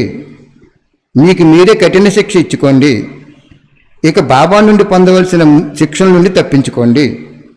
ఒకవేళ ఇప్పుడు కూడా బాబాతో దాసేస్తే, మిమ్మల్ని మీరు సత్యంగా సిద్ధి చేసుకోవటానికి ప్రయత్నం చేస్తే, బాబాకి చెప్పకుండా బాబా కూడా చూసొచ్చాడు ఏంటని దాసేస్తే తప్పుని, అంతిమంలో మరి ఇప్పుడు కూడా అరుస్తారు. అంటే ఇంకొంత సమయం శిక్షించే రూపం వచ్చేసినప్పుడు అరుస్తారు. ఏమి చేయము, సంతోషం ఉండటం లేదు, సఫలత రావటం లేదు అని, సర్వప్రాప్తులు అనుభూతి అవ్వటం లేదు అని ఇప్పుడు కూడా అరుస్తారు. మరి అంతిమంలో కూడా ఆహా నా భాగ్యం పోయిందని అరుస్తారు. ఇప్పుడు కూడా మనల్ని మనం అలా నడిపించుకుంటే అంతిమంలో అరవవలసి వస్తుంది. ఇప్పుడు ఈ విషయాలన్నీ సాధారణంగా భావించి నడిపించేస్తే, ఏ విషయాలు? దేహరూపీ సర్పాన్ని ముట్టుకోవటం, లౌకిక వాళ్ళైనా అలౌకిక వాళ్ళైనా, మరియు ఈ జ్ఞానాన్ని గ్లాని చేయటం. మరి ఇప్పుడు వరకు మీకు అవ్యక్తవాణీలు చెప్పలేదు కదా, ఎవరునో చెప్పారా? ఫస్ట్ ఏమన్నారు బాబా? అంతిమ కోర్సు ఇదని చెప్తున్నాడు బాబా, రివైజ్ కోర్సు ఇదని చెప్తున్నాడు బాబా. రివైజ్ కోర్సు తర్వాత ఏమవుతుందంటే రియలైజేషన్, పశ్చాత్తాప కోర్సు, పశ్చాత్తాపడతారు మీరు అంటున్నారు బాబా. ఇప్పుడు మీకు ఈ యూట్యూబ్లో ఈ లాక్డౌన్ పెట్టి పిల్లలందరినీ ఏకాగ్రత చేసి నేనున్నాను, ఏం భయపడకండి, విద్యార్థులైతే విద్యార్థులారా మీరు సెంటర్కి వెళ్ళట్లేదని భయపడకండి, మీకు అనుభవం అవ్వట్లేదని భయపడకండి, టీచర్లారా మీరు కూడా భయపడకండి, నేను చూసుకుంటాను అని భరోసా ఇస్తున్నారు బాబా మనకి ఈ యూట్యూబ్ ద్వారా. మరి నమ్మండి, విశ్వసించండి. చాలామంది అంటున్నారు మాకు డిప్రెషన్లో కూడా వెళ్దాం అన్నయ్య, మేము కన్నీళ్ళు కూడా వచ్చేస్తున్న సమయంలో ఈ వాణీలు వినటం వలన కన్నీరు పన్నీరుగా, ఆనంద బాష్పాలుగా, ఆనందంతో డిప్రెషన్లోంచి ఆనందంలోకి వచ్చేసేవన్నీ చెప్తున్నారు. ఎంచేత జ్ఞానం లోతుగా చెప్పిస్తున్నారు బాబా మీకోసం. అంతిమ కోర్సు ఇది, రియలైజేషన్ కోర్సు ఇది. ఇది కూడా ఫెయిల్ అయిపోయామనుకోండి, ఇంక పశ్చాత్తాపం ఉంటుంది. పశ్చాత్తాపం ఎప్పుడు పడతాం? శిక్షించినప్పుడు పశ్చాత్తాపడతాం. శిక్షించుకున్నందని చెప్పు బాబా దగ్గరికి దాసేస్తాం తప్పులన్నీ. చూసి వచ్చేది ఏంటి బాబా అనుకుంటున్నాం. నిరాకార స్థితిలో ఎంత చేసేవు, ఆకార స్థితిలో ఎంత చేసేవు అన్నీ కూడా బాబా ఇక్కడ చెప్తున్నాడు మనకి. అంతిమంలో కూడా ఆహా నా భాగ్యం అన్నారు. ఇప్పుడు ఈ విషయాలను సాధారణంగా భావించి నడిపేస్తే జన్మాంతరాల భాగ్యాన్ని తగలపెట్టుకున్నట్లు అయిపోతావు,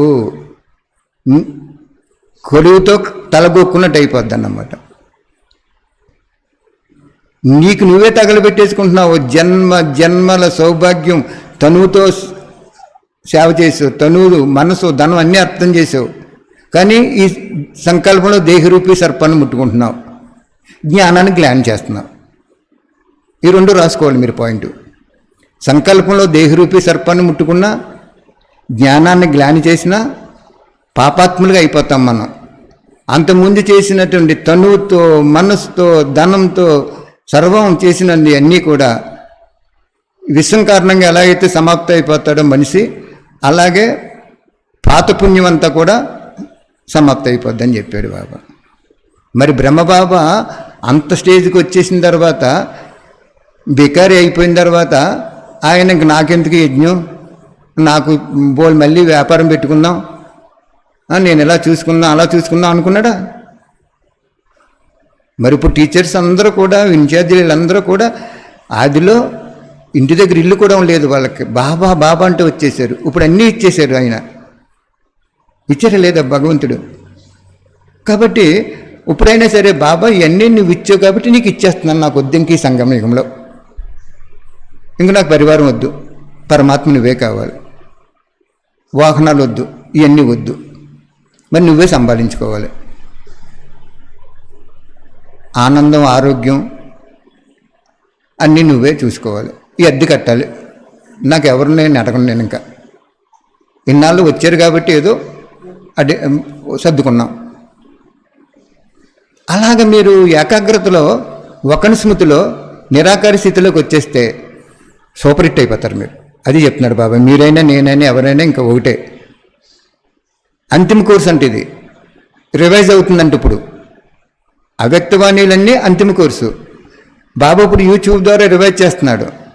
రివైజ్ కోర్సు అయిపోయిందంటే రియలైజేషన్, పశ్చాత్తాపడిపడాల్సి వస్తుంది అంటున్నారు బాబా. అందువలన ఈ విశేష విషయంపై ధ్యాస పెట్టుకోండి. సంకల్పంలో కూడా ఈ విషంతో నిండి ఉన్న సర్పాన్ని ముట్టుకోకండి.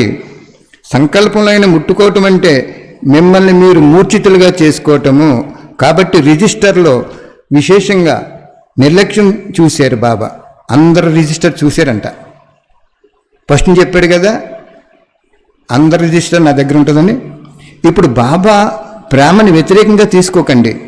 బాబా ప్రేమతో చెప్తున్నాడంట మహానుభావుడు. లేకపోతే అంతిమ మహాకాలుడి ముందు ఒక తప్పుకి 1000 రెట్లు పశ్చాత్తాపడవలసి వస్తుంది. అంతిమ మహాకాలుడు ఎప్పుడవుతాడు?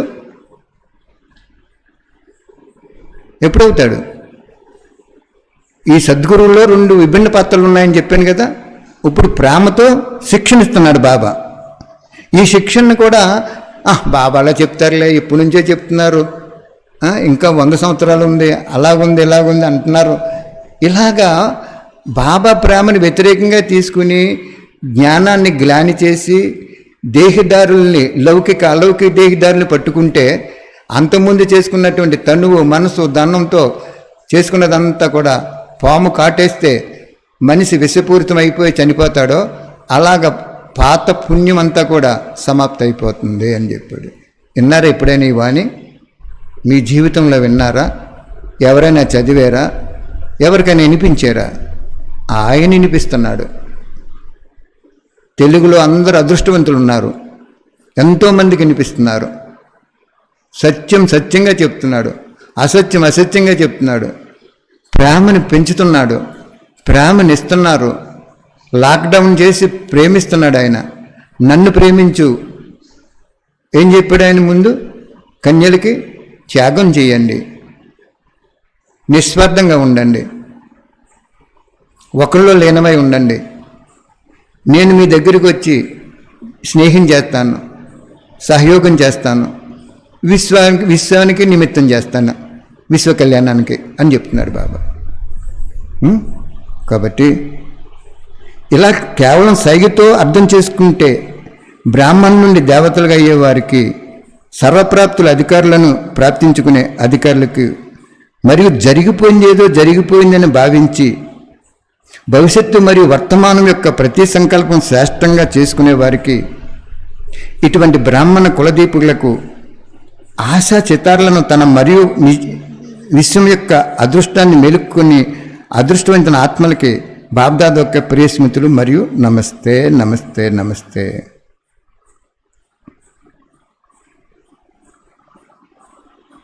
ఇప్పుడు మీరు చేసిన పొరపాట్లను సత్యంగా నిరూపించుకుంటే బాబ్దాదా ద్వారా లభించిన జన్మాంతరాల సర్వసిద్ధుల ప్రాప్తుల నుండి వంచితం అయిపోయి మీ చేతులారా మీరు తగలబెట్టుకున్న వాళ్ళు అయిపోతారు అంటున్నారు బాబా.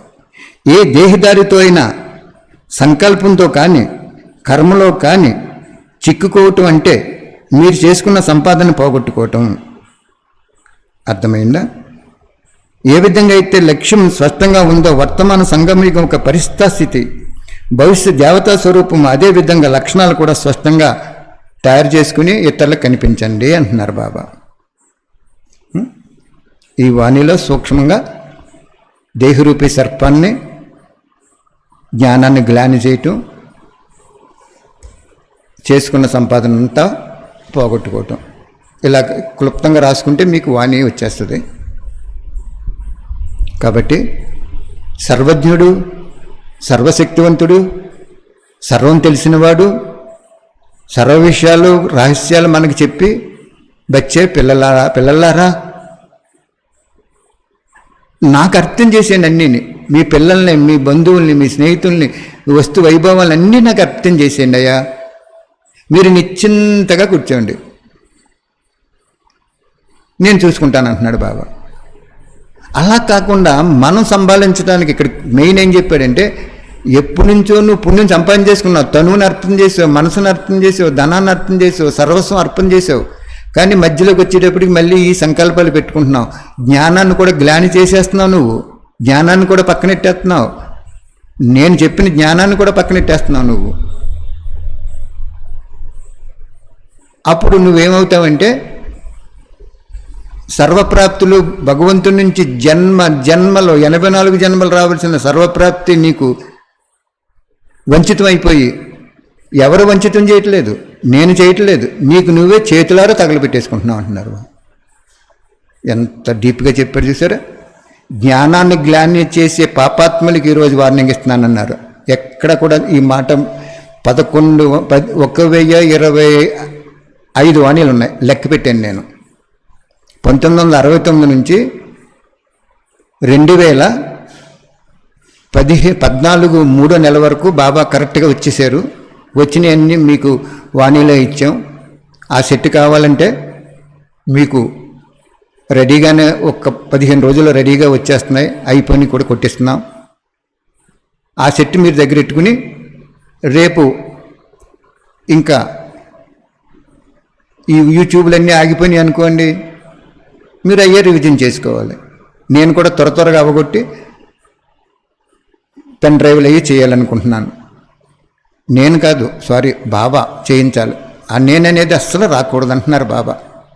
ఏదో నషాలో వచ్చేస్తుందో చేయించేవాడు ఆయనే. ఆయన ఆజ్ఞ లేకుండా ఏది జరగదు. మన నాలిక కదలదో, పెదాలు మాట్లాడవు, అంతే కదా.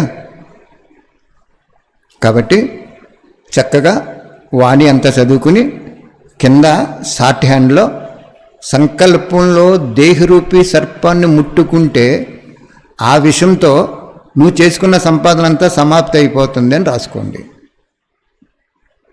2 ఏంటంటే జ్ఞానాన్ని గ్లాని చేసే పాపాత్ములు అంటున్నారు. భగవంతుడి జ్ఞానము మనము గ్లాని చేయటం అంటే ఏంటంటే సంశయం రావటం. బాబా ఎలా చెప్పాడు అని అడిగారు అనుకోండి, మనం క్లారిటీ ఇచ్చాం. క్లారిటీ ఇచ్చిన తర్వాత కూడా అనుమానం వచ్చిందనుకోండి, గ్లాని చేయటం లాంటిది అది. నేను మొన్న చెప్పారు కదా బాబా, పెళ్లి చేసుకోవాలా, ఇల్లు కట్టాలా, ఉద్యోగం చేయాలా, వ్యాపారం చేయాలా అని వచ్చిందంటేనే బయట వాయుమండలంలోకి వెళ్ళిపోయి అజ్ఞాని ఆత్మలు, అభాగ్యశాలులు చేసేస్తున్నారు పని అంటున్నారు. మరి నీకు రాకూడదు అటువంటి మాటలు అంటున్నారు. నువ్వు ఇల్లు కట్టుకుంటున్నావంటే నీ ధనాన్ని దుర్వినియోగం చేస్తున్నట్టే, సేవలో పెట్టలేనట్టే క్లియర్గా చెప్పారు అక్కడ పాయింట్ ఆయన.